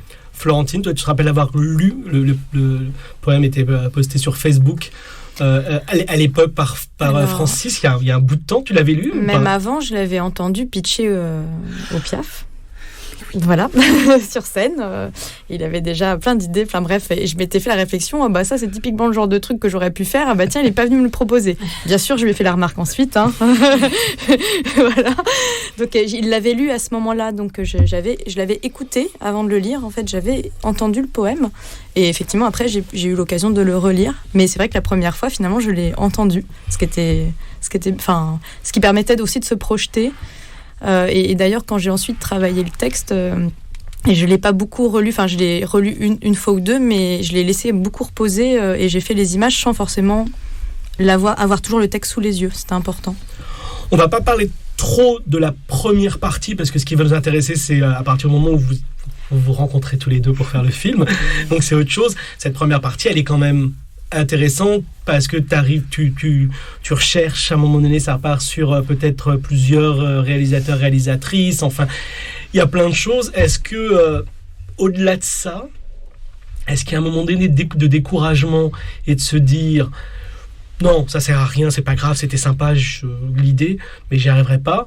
Ou non, de se dire non, j'y tiens tellement à ce poème qu'on va en faire, et donc peut-être se dire ah bah tiens, si j'en faisais autre chose qu'un film.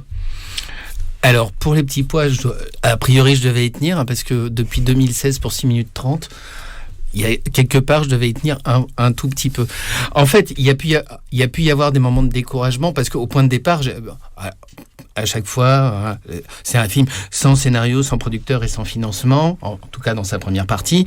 Mais avant, j'avais l'idée d'être de manière classique. Et tu disais, Francis m'a donné une playlist des petits pois et j'ai choisi parmi cette playlist.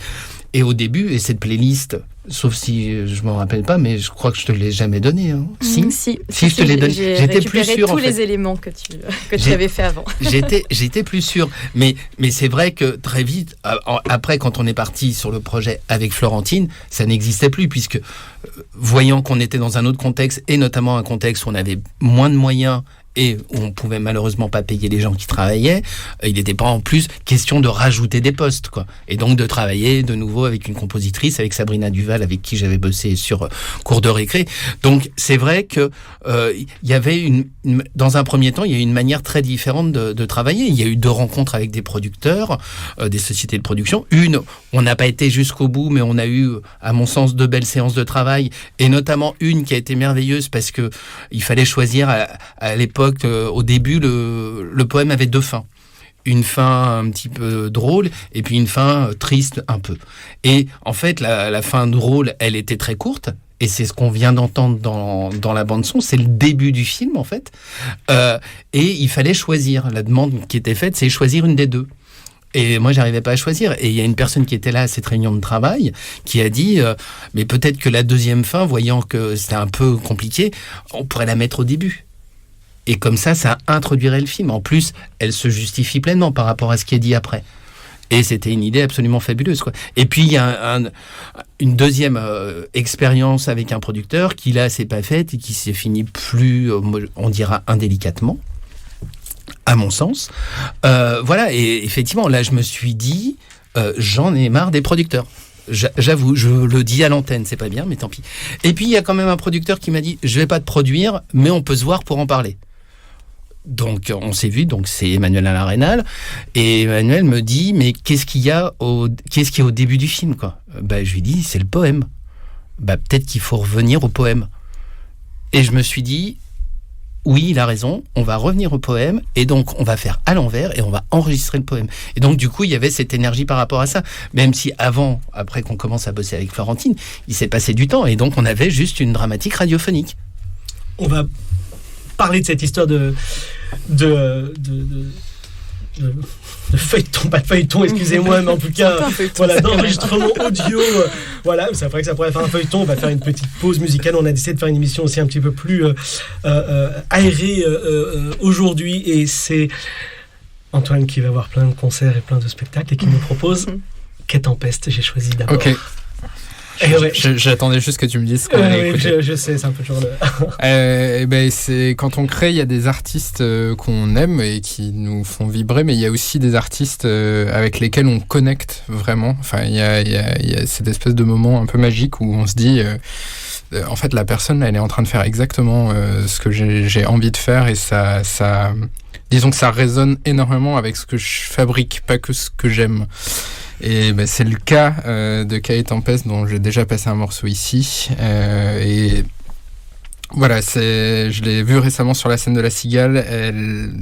Il y a eu un moment très très fort où le morceau commence, ça marche pas, elle n'arrive pas à déclamer son texte, et ça s'arrête. On souffle, on reprend, et le fait de laisser apparaître ça, je trouvais ça extrêmement beau, extrêmement fort, sur une scène, dans un show qui par ailleurs est très mis en place, où il y a plein de lumière, et où on sent aussi que c'est une manière de se construire un cocon sécurisé. Le concert démarre et elle dit je vais faire l'album, ce sera pas interrompu, je vous parlerai pas entre les morceaux, je vais faire l'album, je vais dérouler l'album, et puis ensuite on verra. Et voilà, c'est ces moments forts qui nous marquent, et c'est pour ça que je voulais vous passer ce morceau qui s'appelle Grace, et où il y a, je vous cite quand même quelques vers parce que le texte est important, ces vers qui sont très très forts et qui sont adressés, alors on ne sait pas si c'est à une personne ou au public en général. Please use me, please unscrew me, please loosen me up, make music with me, make everything stop, make noise and make silent with me, make love, let me be love, let me be loving, let me be love, receive love, and be nothing but love, in love and for love and with love, in love and for love and with love. On écoute Grace de Kay Tempest.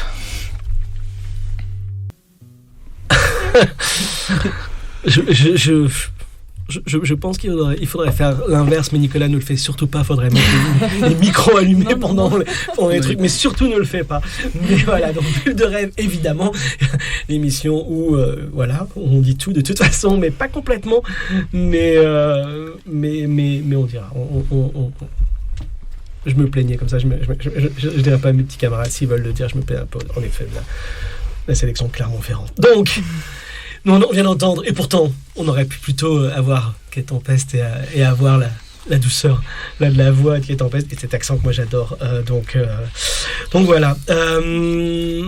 L'enregistrement, on vient d'entendre, c'était quoi d'un seul coup. Il y a Serge Ilsal qui le fait. Il y a Bresson, sinon en prise de vue continue, qui prend les amateurs. Alors, c'était quoi l'envie de prendre des gens qui viennent de tout parce qu'il y a, si je dis pas, il y a une actrice, il y a réellement, non? Deux. Il y en a deux. Il y a deux actrices, des réalisatrices, des jeunes réalisatrices, des gens qui n'ont jamais, qui ne sont pas du tout dans l'animation, dans le cinéma. Il y a ta maman, il y a plein de gens. Comment s'est fait ce casting ? Avec ton aide, déjà, et d'une, et bing. Non, mais alors, effectivement, il y avait l'idée d'avoir un panel de voix large. Que ce soit pas forcément que des gens des femmes d'une trentaine d'années. Donc d'un côté j'ai proposé à ma mère et elle a dit oui, donc c'était super. Et puis après voilà, c'était un petit peu d'aller dans toutes les directions, et le seul truc que je me disais c'est pour ça, pour ma mère avait déjà fait une fois des voix pour un film. C'était une séance où on faisait des overdubs pour faire des voix de foule et tout. Donc j'avais proposé à mes parents à l'époque de venir sur un court-métrage, quoi. Et donc ils avaient déjà vu le studio, quoi, comment ça peut fonctionner, quoi. Puis ma mère est cinéphile et tout, donc récemment elle m'a longuement parlé de Benoît Magimel, donc voilà. Et donc après, c'était de se dire, faut des gens qui aient pas peur de ce que ça représente un studio, parce que quand on n'a pas l'habitude, on arrive d'abord il y a la table de mixage, il y a la pièce donc à côté, et puis après on est enfermé dans la cabine son avec le micro devant soi. Les gens vous regardent plus ou moins, ça peut être un peu impressionnant. Donc je me disais, faut des gens que ça impressionne pas d'une manière ou d'une autre. Donc finalement, tout le monde plus ou moins a quand même une connexion avec le cinéma. Effectivement, donc il y a deux actrices, il y a deux productrices, il y a voilà, les réalisatrices, il y en a deux, et puis il y avait une amie qui est plutôt versée dans l'art contemporain. Et puis après, une autre personne qui à l'époque travaillait chez Mille Visages, donc qui est une association qui essaye de rendre accessible le cinéma aux gens qui sont un petit peu qui en sont éloignés, quoi. Donc il y avait quand même des gens qui, d'une manière ou d'une autre, savaient ce que c'était. Mais effectivement, après, tout n'était pas professionnel au sens strict du terme, même si on est professionnel à partir du moment où on travaille, quoi. L'une des réussites de ce moment était sûrement le fait que tout le monde était là au même moment. Il n'y a pas eu, c'est souvent une question qu'on peut poser quand on fait des enregistrements, et on parlera un tout petit peu parce qu'elle est jamais venue pour mon jukebox, si je dis pas de bêtises, donc on parlera évidemment avec Florentine aussi par rapport à mon jukebox, mais justement il y avait ça aussi, le fait que tout le monde était dans la même pièce, entendait l'autre personne, réagissait, tiens, faut que je fasse attention à ça, enfin voilà, il y avait une... C'était un peu l'idée, c'était d'abord parce que comme on n'avait pas de moyens, on pouvait le faire qu'une fois dans le temps où on avait la possibilité d'aller dans ce studio qui était un studio pro, et donc on avait en gros une matinée, quoi. On a eu 2-3 heures, quoi. Donc il fallait que tout le monde puisse être là en même temps pour qu'on garde effectivement cette spontanéité qui, moi, me semblait importante et qui peut-être, du coup, existe parce que, finalement, comme tu dis, chacune a entendu l'autre dire ce qu'elle avait à dire. Et puis après, comme il y avait des moments où les voix étaient ensemble, on a enregistré certaines voix avec les actrices tout en même temps, quoi. Donc, effectivement, fallait avoir ça. Il y avait un problème pratique. Donc, il fallait résoudre ce problème pratique que tout le monde devait être là vu les conditions de production qu'on avait, qui n'en étaient pas. Et puis, après, un désir aussi, effectivement, d'avoir cette énergie et que peut-être cette énergie, après, elle s'est transmise une fois que ça a été monté, quoi. Alors, quand est-ce que... si vous avez des questions, vous n'hésitez pas. Vous levez la main et je suis là. Ça va, voilà, je suis au milieu et de côté pour les gens, pour visualiser un tout petit peu. Quand est-ce que, enfin, tu te rappelles, Florentine, il t'a proposé, après tu l'as engueulé en disant tu aurais pu me le proposer. Engueulé ce jour-là. Non, c'est ça, c'est... à l'époque, je n'avais rien fait comme remarque, il faisait ce qu'il voulait, il ne me devait rien. Mais oui, c'était l'été. En fait, j'ai commencé la production du film en janvier 2021, donc ça devait être en juillet 2020.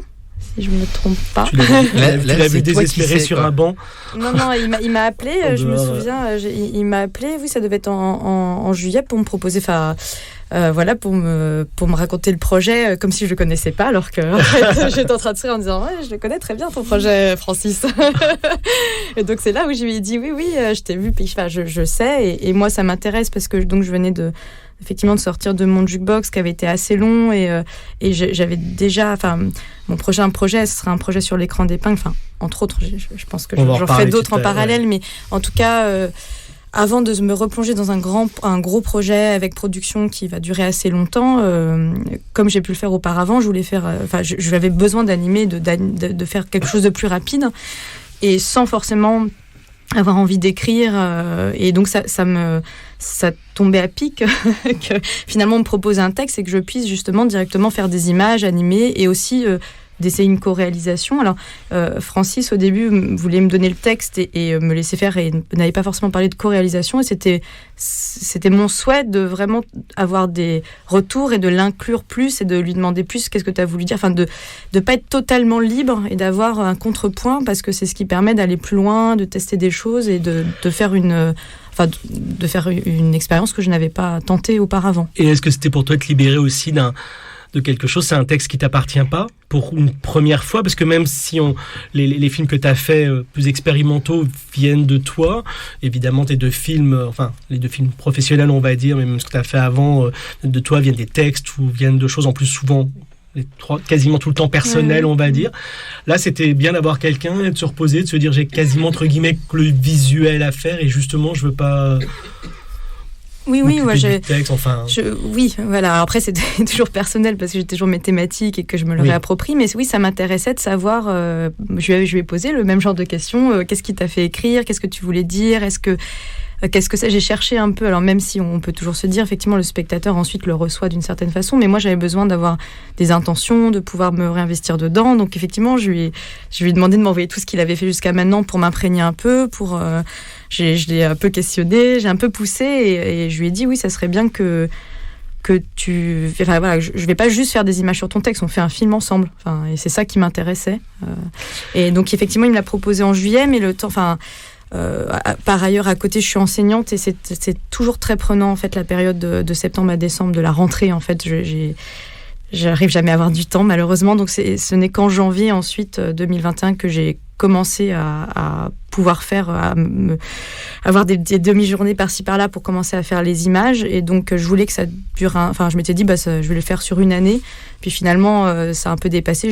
J'ai vraiment fini les images en mars-avril 2022, en début d'année là. Voilà.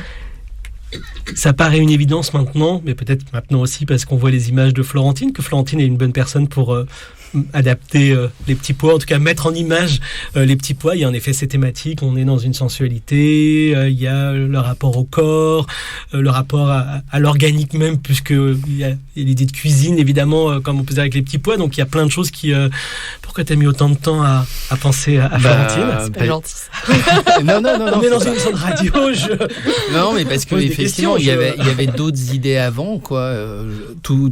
J'ai presque envie de dire tout bêtement, quoi. D'autres idées de co-réalisatrice, quoi.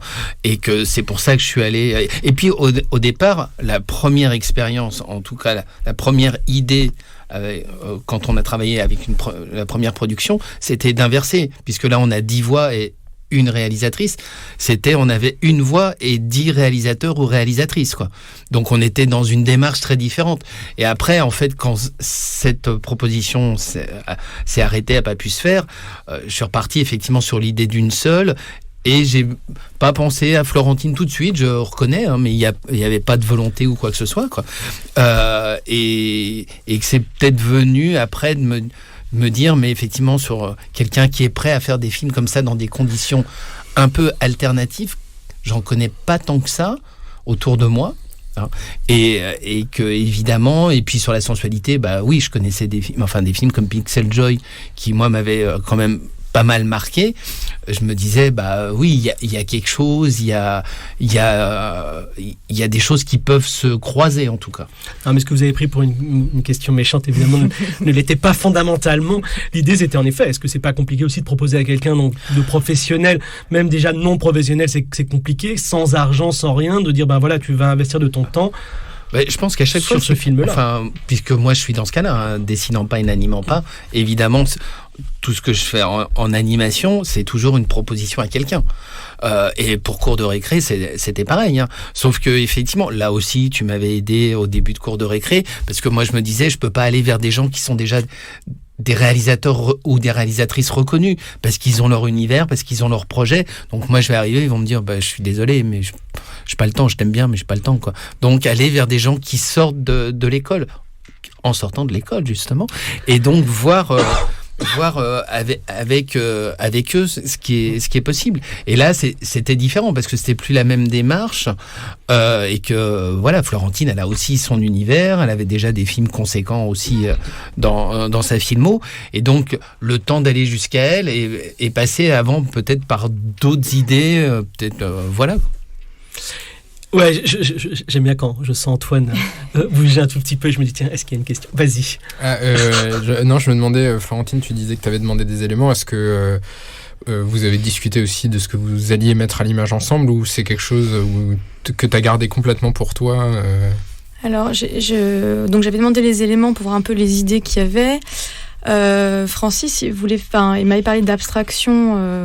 Il y avait quand même des idées par-ci par-là. Après, c'était pas très précis. Il avait dit surtout il me laissait très libre. Et au début, la totale liberté, c'est pas bien. Je sais pas comment on réalise. En tout cas, c'est justement, et encore plus quand on autoproduit, ou en tout cas il faut qu'on fasse le rôle nous-mêmes du producteur. En fait, c'est important d'avoir des contraintes.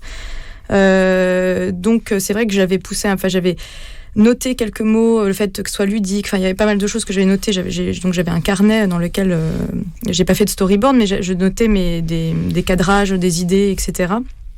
Et du coup, je me suis aussi, pour que ça soit plus rapide, je me suis déjà moi-même assez rapidement contrainte à une technique et un dispositif, du coup, en me disant qu'effectivement, pour faire rapidement, j'allais faire de nouveau un pocket film, donc un film en tout petit, comme j'avais fait dans Pixel Joy ou Sommeil paradoxal, et que j'allais garder très peu de couleurs. Donc voilà, on est toujours dans les violets, même si là, parfois, il y a d'autres couleurs, mais en tout cas, une économie de couleurs et une économie de moyens. Et effectivement, là, tout le film est fait avec des pastels sur bande de papier, avec ce que j'avais à la maison, pour aussi que ce soit économique. Hein, voilà, il y avait un côté contrainte plastique et technique, et déjà qu'est-ce que je peux faire avec ça sur les thématiques, sur le ludique, sur le fait qu'il y avait la nourriture, le corps, il y avait une envie d'abstraction, mais j'avais déjà le sentiment qu'il fallait que le spectateur se raccroche de temps en temps à des parties de corps ou des parties... Voilà, ça a émergé au fur et à mesure que je travaillais, en fait. Je me suis laissée aller, et assez rapidement, je montrais les images à Francis quand j'en étais contente, pour voir un peu comment il prenait la chose, selon son intonation ou selon les formules plus ou moins polies qu'il me répondait. Je sentais ce qu'il en pensait vraiment. Je déconnais le Francis. Et c'était intéressant parce que parfois, effectivement, je sentais une réticence, ou le fait il voulait pas forcément du figuratif, et effectivement j'avais commencé à travailler sur l'idée de la fourchette, et ça c'est la fourchette. La première fois que je lui ai proposé de la fourchette, je l'ai senti très réticent, et donc ça m'intéressait parce qu'il fallait que je devais le convaincre en fait avec mes images ou pousser jusqu'au bout mes idées pour voir si ça marchait. Et parfois ça marchait pas, je faisais autre chose, d'autres rushs. Mais c'était très bien d'avoir un contrepoint et d'avoir quelqu'un, de ne pas être complètement libre. Mais ça s'est fait au fur et à mesure. Et effectivement, je lui ai montré les images au fur et à mesure, mais ne sachant pas où moi-même j'allais. Donc, j'avais pas de plan. On n'a vraiment pas fait de storyboard inanimatique, quoi. On fait juste une coupure musée. À chaque fois, non mais j'adore parce que vous savez, on a un autre petit truc et Marie-Pauline à chaque fois va poser une question. Moi, je me dis là, faut que je fasse absolument une coupure. Et je pense qu'elle sent ça. Il y a on a un côté Insta animal. Tu les on fait une coupure très rapide. Elle est vraiment super rapide, mais juste pour se reposer un tout petit peu. On va écouter, vous le savez, si vous écoutez de temps en temps l'émission, l'une de mes obsessions, c'est les voix fortes de métal qui grôlent, etc. Et mon autre obsession sont, je sais pas pourquoi, depuis pas longtemps, les chanteurs, chanteuses, un peu plus teenager, un peu plus voix, etc. Alors, j'en pose rarement ici, parce que quand même, faut pas. Mais je suis tombé sur une chanteuse qui s'appelle Holly Humberstone, et en fait, elle a fait une très belle reprise d'une des plus belles chansons, pour moi en tout cas, de Prince, qui s'appelle I Will Die For You, qui est sur Purple Rain, ça dure 2 minutes 30, donc on écoute Holly Humberstone, et on revient juste après pour parler plus en détail des petits pois. C'est pour ça que je suis content. Je savais qu'il fallait de toute façon qu'il y ait un réalisateur, et je suis encore plus content qu'Antoine soit là parce qu'il pose des questions, même hors champ, sur les rapports producteurs, réal, réussissants, etc. Et un jour, je vous promets, je le promets maintenant parce que je pense que c'est l'un des grandes problématiques de notre monde du court-métrage. On parlera de la distribution du court en festival parce que c'est une vraie problématique. Moi, je le vois bien, on ne reçoit pas la moitié des films des fois qui sont envoyés. Les gens qui, donc c'est vraiment intéressant de voir comment les gens voient et comment ensuite répercutent, comment, encore une fois, les gens continuent à râler contre les grands festivals parce qu'ils sont pas sélectionnés, mais dès qu'ils sont dans les petits festivals, ils postent rien ou ils disent rien. Et ça, c'est un truc qui me paraît toujours étonnant, cette espèce de mélange. Et donc voilà. Ceci étant dit, nous sommes avec Florentine Grelier, Francis Gavel, et toujours Marie-Pauline Mollaret et Antoine Biber. C'est Bulle de Rêve, l'émission 100% animation. On parle des petits pois verts. Pourquoi j'ai dit petits pois ? Je ne sais pas. Mais des petits pois. Et Marie-Pauline, avant que je te coupe honteusement, tu avais une question. On t'écoute. Oui, moi je voulais rebondir sur ce que tu disais, Florentine, à la fois sur le fait que tu avais mis le texte de côté et aussi sur ta manière de travailler. En fait, j'arrive pas à me rendre compte si tu as commencé tout de suite sur les bandes de papier, si tu as fait des travaux avant. Et quand tu dessinais, est-ce que tu pensais à une partie du poème en particulier ou est-ce que ça venait comme ça et tu te disais on verra après où ça va s'insérer ? Oui, c'est dommage, j'ai pas pensé à prendre effectivement le carnet de croquis que j'avais. J'ai commencé à travailler assez rapidement sur les bandes de papier, mais effectivement, j'avais un carnet de croquis sur lequel je notais mes idées. Les idées de rythme, le fait que, comme j'avais peu de moyens, il fallait varier les formes qui apparaissaient, donc j'avais plein d'idées et il fallait commencer par quelque chose. Donc j'ai mis le texte de côté parce que je voulais pas forcément faire le film à partir de la première strophe. Je savais pas par quoi commencer. Je me suis dit on verra bien ce qui sortira. Et il fallait que je me fasse la main aussi avec les pastels. Donc en fait les entrées de film c'est toujours important. Le moment où la mère de Francis parle était aussi importante. Donc je ne voulais pas commencer par ces moments-là. Et la fin était importante aussi. Donc ça, il faut en général garder les moments clés du film pour un peu plus tard, le temps de se faire la main sur l'animation, etc. Donc je m'étais dit, ça sera sûrement sur la 2e ou 3e strophe. Enfin, en tout cas, peut-être des choses un peu moins fortes dans le film qu'il faut commencer, mais sans avoir d'idées précises. Donc j'ai commencé à coucher mes premières idées d'apparition abstraite, de voir comment on pouvait faire avec la matière du pastel, comment le pastel se mélangeait avec de la térébenthine ou non.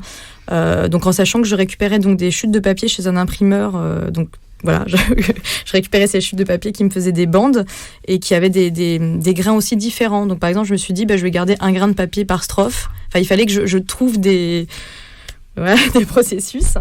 Et donc j'ai commencé à faire des premiers essais, je les ai shootés, puis je me suis dit tiens en fait ça serait pas mal pour la 2e strophe. Enfin ça a l'air de bien parler avec ce qu'amène la 2e strophe, donc qui était sur les petits doigts.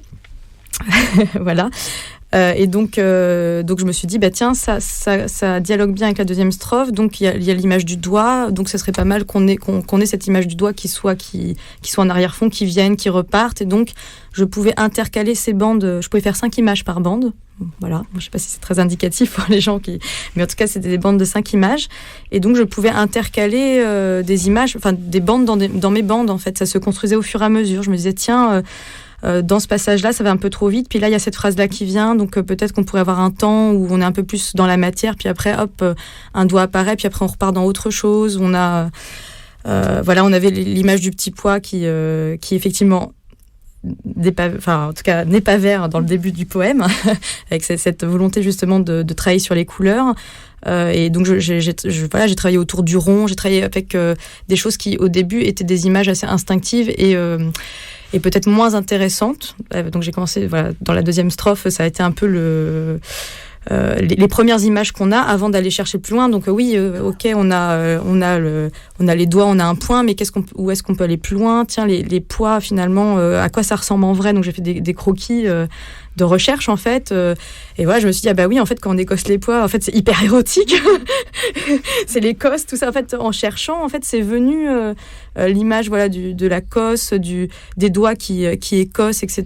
Donc j'ai regardé des vidéos, j'ai regardé, donc j'ai pas vraiment fait de la rotoscopie, mais j'ai fait des passages où quand même j'ai vraiment suivi des vidéos où on écossait des petits pois à certains moments. Et j'avais cette idée aussi que quand il y avait plusieurs voix, il pouvait y avoir plusieurs couleurs, et pour que petit à petit on emmène ce passage central où il y avait plusieurs voix autour c'est un passage qui est un peu moins léger qu'au début du texte. Donc en fait, petit à petit, les idées se sont construites et on rebondit. Mais au début, il fallait bien commencer par quelque chose. Donc ça a été les premières idées graphiques autour du poids.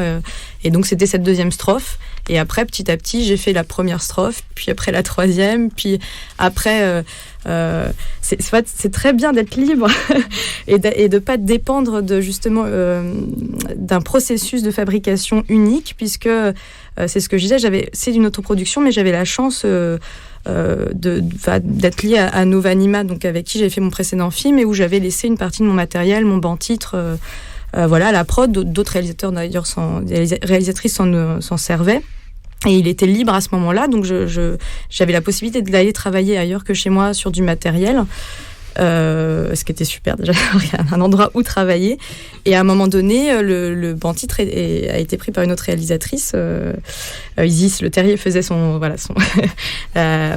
trailer, faisait des images pour une autre réalisatrice qui travaillait à Novanima, et j'avais plus le banc-titre. Et en fait, quelle bonne idée, c'était bien, parce que je pense qu'en fait je n'aurais pas trouvé la partie, la deuxième partie du film. C'est fait, comme j'ai plus de banc-titre, j'ai scanné les bandes cette fois-ci, et j'ai pu faire des choses au scan. Donc du coup j'ai fait des déformations en direct avec le scanner, et j'ai déchiré les bandes. J'ai fait plein de choses pour une partie avec laquelle ça se prêtait bien, mais parce que j'avais pas le banc-titre et parce qu'il a fallu que je rebondisse sur quelque chose en direct, en live. et ces idées-là sont sorties de la réalité. J'aurais eu une production, quelque chose de tout tracé. Jamais je n'aurais trouvé ces processus, en fait. Tu t'écris quand même, il y a un langage maintenant à travers tes films que tu mets en place depuis plusieurs films. Donc, quand tu parles du cercle, il est déjà là. Oui. T'es pas la seule, mais oui. Non, mais c'est évident que c'est des langages. Mais les gros plans, tu les utilises depuis un bout de temps aussi. Le cercle en roue, etc. Enfin, c'est pas non plus. Je trouve que dès que vous parlez souvent de réalisation, les Américains, vous parlez beaucoup d'instinctif, mais il y a quand même des choses qui sont derrière, qui sont ancrées, qui sont peut-être pas écrites comme vous écrivez des choses visuelles, mais vous avez beaucoup, en tout cas. Et je trouve que finalement, Les Petits Pois correspondent bien aussi à ton cinéma déjà, alors peut-être un peu moins mon jukebox, même s'il y a des choses, le moment où ton père se blesse, etc., où on va être en gros plan sur lui, où il y a des choses un peu organiques, mais il y a quand même tout encore une fois, un langage cinématographique que tu continues à travers ce film. Oui, effectivement. Tu as raison, mais mes thématiques, en tout cas, finalement, mon premier jet était mes thématiques, où ce que je fais sans forcément beaucoup réfléchir, et pour construire tout le film sur peu de moyens sur le texte, il fallait après que j'aille plus loin, et peut-être que justement aller voir des vidéos de décossage de poids était moins dans ce que j'aurais pu faire dès le début, où il y avait des images ou des choses où il fallait que je trouve des solutions, et il fallait que même j'avais la question de est-ce qu'on voit ou pas est-ce qu'on voit une femme ou pas, est-ce qu'on voit une figure féminine ou pas, à quel moment, et donc il y avait cette volonté de ne pas voir en tout cas de figure humaine jusqu'à la fin, et comment on les voyait ou pas. Il a fallu réfléchir à tout ça concrètement, qu'est-ce qu'on voit à l'image, même si on est dans des choses très simples, à quel moment apparaissent tel élément. Et il y avait plein d'idées, d'ailleurs il y a des idées du coup que j'ai mis de côté. Je voulais aussi travailler plus sur sur le timing et le rythme des images, mettre parfois les bandes à 25 images pour faire des très grosses vibrations. Ça, par exemple, je l'ai pas pu exploiter. Il y a certaines idées. En fait, j'avais plein d'idées comme ça qui venaient et qui marchaient pas forcément. J'ai testé plusieurs choses. Mais c'est vrai que ça s'est construit, de la matière est sortie de film et des idées sont sorties de film. Et quand j'allais, les demi-journées ou les journées que j'arrivais à avoir pour aller travailler sur le film, je savais pas forcément ce qui était prévu. J'avais des idées, je piochais dedans, mais ensuite c'était la main et le geste aussi qui continuaient le travail. Donc, du coup, c'était très plaisant. Enfin, j'étais très heureuse de faire le film sur la fabrication. Le fait, j'aime toujours ce côté, je reviens, je suis désolé toujours sur ce côté instinctif, mais le fait de ne pas avoir le verre et qu'on le voit pour une première fois à la 3e minute 15, si j'ai bien noté, où les lèvres apparaissent quand elle dit construire, on commence à avoir un tout petit peu de verre, puis à 4 minutes 10, alors on commence à avoir la colère là, à l'église, ça commence, on va pas trop en dire parce qu'il y a des gens qui ne l'ont pas vu évidemment, et le verre finalement apparaît à 3h40 de nouveau, mais il apparaît réellement quasiment à la fin quand on voit le bébé. C'était voulu. Est-ce que c'est venu très rapidement, je suppose, dans ta réflexion ? Alors, c'est venu assez rapidement qu'on ne ferait pas des petits points verts dès le début du film. Mais par contre, alors voilà, le fait que ça arrive plus tard et qu'il y ait toute une construction de comment ça apparaît et c'est construit, est venu peut-être à la moitié du film. Enfin, il n'est pas venu tout de suite. Hein. C'est effectivement... il y a eu puis le rapport aux couleurs, à quel moment... Et alors,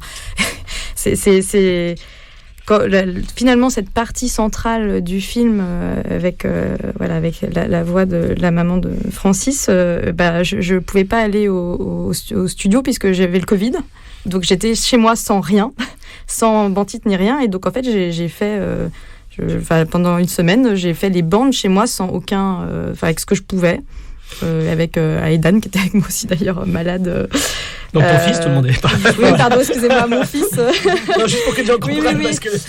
en tout cas, voilà, j'avais mes enfants et c'est amusant parce qu'ils faisaient avec moi. Alors, j'ai pas mis ces images dans le film, mais ils voulaient. C'est faut que ils m'aidaient un petit peu à faire tout ça. Mais par exemple, pareil, finalement, je me suis retrouvée à devoir faire cette séquence-là parce qu'il fallait avancer. Puis c'était le moment où elle devait apparaître. Je savais que je voulais quelque chose de coloré, de différent, enfin une apothéose, mais pareil, je savais pas exactement quoi. Et puis je me suis lancée et j'étais chez moi.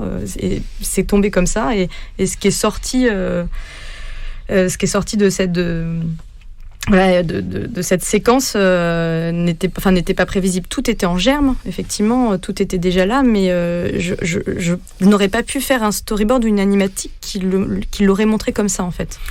Allez, petite coupure musicale et on va faire quand même dans les petits points, on commence doucement puis on commence à avancer un petit peu sur des choses un peu plus speed. On va écouter le 8e morceau, je préviens Nicolas, qui s'appelle Armageddon Time. Oui. Et on doit ça à Antoine. Alors pas Antoine, on doit ça. Oui, au Clash. Mais non, c'est évidemment pour vous parler d'une sortie récente qui est le film de James Gray, Armageddon Time. Vu qu'on est dans le programme, on avait un peu prévu de parler de nos coups de cœur de l'année. Et c'est un film qui est encore au cinéma que je vous encourage à voir. James Gray, il rappelle à quel point c'est un maître pour parler des grandes questions politiques et aussi de l'impact que ça a dans la vie quotidienne des gens. Et il le fait encore une fois merveilleusement bien. C'est un portrait et de l'Amérique et aussi de notre époque et des problématiques liées au racisme, entre autres, et de comment il impacte le quotidien des gens, qui est très réussi, qui est pas hyper positif comme portrait, mais qui nous laisse une porte de sortie. Et il y a une bande-son incroyable, dont ce morceau Armageddon Time, des Clash, qu'on écoute tout de suite. Bien ce que ça donne aujourd'hui. Si je parle plus fort, c'est parce qu'on est à l'antenne et non pas à l'écran. Donc, Bulle de rêve, bien sûr, avec Francis Gavel et Florentine Grelier pour les petits pois. Marie-Pauline. Oui, moi je voulais revenir sur ce que Florentine nous expliquait sur en fait ta manière de travailler, c'est vraiment le geste au moment. Enfin, il y a quelque chose comme ça qui est vraiment presque lors de la performance. C'est quand avant de faire, tu sais pas exactement ce que tu vas faire, même si tu as une sorte d'étincelle, mais peut-être pas. Enfin, je sais pas si tu as une image précise, mais en tout cas tu as une étincelle et c'est au moment où tu. Pour ce film-là, c'est-à-dire pour une partie de tes films, oui, pour les voilà, c'est ça. Ouais. Oui, c'est en germe, c'est-à-dire que j'ai pris des notes, des idées, des choses sur lesquelles je peux rebondir et je me dis tiens, je vais tester cette idée-là, comme comme l'idée d'avoir une fourchette qui apparaît ou l'idée d'avoir là je vais passer de cette forme à une autre. Il y a aussi le fait que j'ai plein d'images, de petits cadrages, de choses à tester, puis que entre les deux je travaille les transitions, ça passe, on est comme dans un plan séquence en fait infini avec les formes qui se transforment, et il y a aussi ce jeu de comment je vais réussir à aller de ce point-là à ce point-là qui est assez en animation c'est assez excitant. Voilà, c'est vraiment là, c'est là où l'animation, quand on anime, de transformer quelque chose en une autre, comment la couleur va arriver, comment le rythme va changer. Donc donc j'ai des points en fait, je vais de point en point. Il y a aussi finalement les paroles enregistrées qui étaient quand même là, où parfois je me disais tiens, où j'en suis du timing, là il y a cette phrase qui arrive, tiens, qu'est-ce que je peux attraper, là on est où là on parle d'escargot, tiens là par exemple bon exemple, il y avait tiens un escargot à la voix. Et là, je me suis dit, là, vraiment, j'ai pas d'idée, je vais vraiment faire un escargot. Mais parce que, voilà, c'était amusant de se dire, là, très furtivement, on le voit même pas forcément, mais en tout cas, je vais faire un escargot qui passe. Et puis voilà, et je rebondis parfois aussi parce que j'ai pas forcément d'idée graphique qui se poursuit. Donc là, je rebondis parfois sur le son, puis ça m'amène vers encore autre chose. Et c'est ça c'était excitant parce que, en fait, c'est comme... tout n'était pas écrit justement, et c'est de la matière que sortaient des choses, donc c'est comme si j'avais des acteurs que je dirigeais. Bien sûr c'est ma main, mais là finalement dans l'animation, quand on fait de la stop motion ou quand on fait du straight ahead, quand on est en direct, on sait pas où on va, il y a des accidents qui se passent, c'est que ça en fait, des accidents et des choses où ça va on est dans la création pure, c'est en train de se faire avec nous, et c'est très excitant en fait. Et avec cette méthode de travail, est-ce qu'il y a beaucoup de choses du coup que tu essayes qui marchent pas et que tu mets de côté, ou est-ce que finalement pas tant que ça ? Finalement pas tant que ça, c'est-à-dire qu'il y a aussi des choses qui marchent pas, mais qui à un autre endroit avec un autre rythme marchent, où voilà, les bandes pouvaient être intercalées ailleurs, et d'ailleurs après de toute façon au montage je pouvais aussi les intercaler, en faire autre chose. Donc bien sûr il y a eu des rushs et des déchets, enfin si effectivement on voyait toutes les bandes, on verrait celles qui n'ont pas été utilisées, mais finalement pas tant que ça. Puisqu'après on peut alors je l'ai très peu fait, mais il y a parfois aussi comme c'était les pastels sont assez gros et les images petites, parfois il y avait aussi des choses que j'avais testées mais qui avaient besoin d'être nettoyées. Alors je l'ai pas forcément beaucoup fait parce que les imperfections font aussi le charme, mais parfois ça a enlevé de la lisibilité, donc parfois j'ai retouché sur Photoshop certaines choses pour faire en sorte que ça vibre moins ou pour que ce soit plus lisible. Donc j'avais aussi la possibilité de faire de la post-prod pour aussi améliorer certaines choses où là sur le coup la précision n'était pas au rendez-vous. Voilà, je l'ai rarement fait, mais j'avais quand même la technique de mon côté si jamais. Antoine ? Moi, je me demandais, pour repartir un peu sur votre dialogue à tous les deux, comment est-ce que toi, tu réintervenais à ce moment-là, Francis ? Et puis, je me pose aussi la question, notamment du moment très fort où il y a la voix de ta maman, Francis. Comment est-ce que toi, tu t'en es emparé, Florentine ? Est-ce que c'était forcément c'est chargé, et donc comment est-ce qu'on fait très attention à ce moment-là ou pas ? Et à l'inverse, comment est-ce toi, Francis, tu lâches le truc à quelqu'un d'autre, quoi ? Et juste dans ce dialogue-là, on peut peut-être commencer, parce que le temps commence à avancer, à parler du troisième personne qui va avoir à un moment donné partie dans ce dialogue, qui est Pascal Bricard, qui est le musicien aussi, qui va être évidemment très important, et notamment parce que même si la musique est souvent derrière en vent, mais elle est souvent présente et très forte aussi. Donc voilà, mais ce troisième personnage aussi, quand est-ce qu'il rentre dans ce dialogue-là ? Alors, en tout cas, pour cette fameuse séquence, je l'ai repoussée, je l'ai pas, voilà, je savais pas quoi faire, je savais qu'elle devait être importante, j'avais cette idée qu'il y aurait plusieurs couleurs à ce moment-là qui étaient amenées jusqu'à maintenant, et toutes ces voix, feraient plusieurs couleurs, mais je ne savais pas, je n'avais pas d'idée, et je me suis retrouvée chez moi effectivement à devoir les faire, et je suis partie sur des choses là du coup dans de la pure abstraction, voilà, quelque chose. Je me suis laissée aller avec les couleurs, avec les mélanges, avec changer les pastels en essayant d'utiliser tous les pastels. Donc là c'était vraiment purement plastique. Et je l'ai proposé à Francis, qui n'a pas tout de suite été très convaincu aussi. Mais une fois que je l'ai monté sur sur le son, je me suis dit, il y a un bon... c'est assez abstrait pour qu'on puisse s'y projeter, qu'il y ait un élan et en fait, je trouvais que ça marchait bien. Et au fait, finalement, Francis a eu l'air de se dire que ça marchait bien également. En fait, pour rebondir sur ce que tu dis, c'est que dans un premier temps, moi, sur cette partie-là, j'avais vu quelque chose de très minimaliste. Alors, j'étais souvent le minimaliste de la bande. Et donc, c'est vrai que la débauche de couleurs qui est arrivée dans un premier temps, moi je me disais mais c'est un peu étrange. Est-ce que c'est l'idée donc mais voyons quand même. Et c'est vrai que par rapport à cette séquence, mais déjà quand on l'avait monté ensemble avec toi Antoine, c'était vraiment déjà l'idée de garder le fait qu'il y ait un sanglot qui monte et pas de le mettre sous le tapis. Puisqu'il était là et qu'on l'avait eu, on le prend quoi au son. Et donc les voix, puisqu'à ce moment-là il y a 3 voix et c'est le moment où il y a des langues étrangères, donc espagnol, anglais et arabe, se dire ça déjà ça va être autour, donc on le montre comme ça avec cette spatialisation qu'on a très légèrement repris avec Pascal, mais on le monte autour et ça c'est le baume pour consoler du sanglot. Et donc effectivement après à contrario, pratiquement, Florentine, dans un premier temps, elle amène plein de couleurs qui arrivent, donc qui viennent presque contredire. Comme une chaleur, enfin, en tout cas. Voilà. Mais parce qu'en plus, oui, il y a des couleurs chaudes qui arrivent, mais presque... Moi, dans un premier temps, je me disais, mais ça contredit, quoi. C'est pour ça. Et puis après, on passe au noir. Oui, et ça, par contre, c'était une volonté de nous deux d'avoir un noir présent et de pas d'avoir de l'absence de son. Après, on l'a légèrement... J'ai laissé très légèrement une vibration à l'écran aussi, parce qu'on sait que c'est très compliqué, quelque chose de...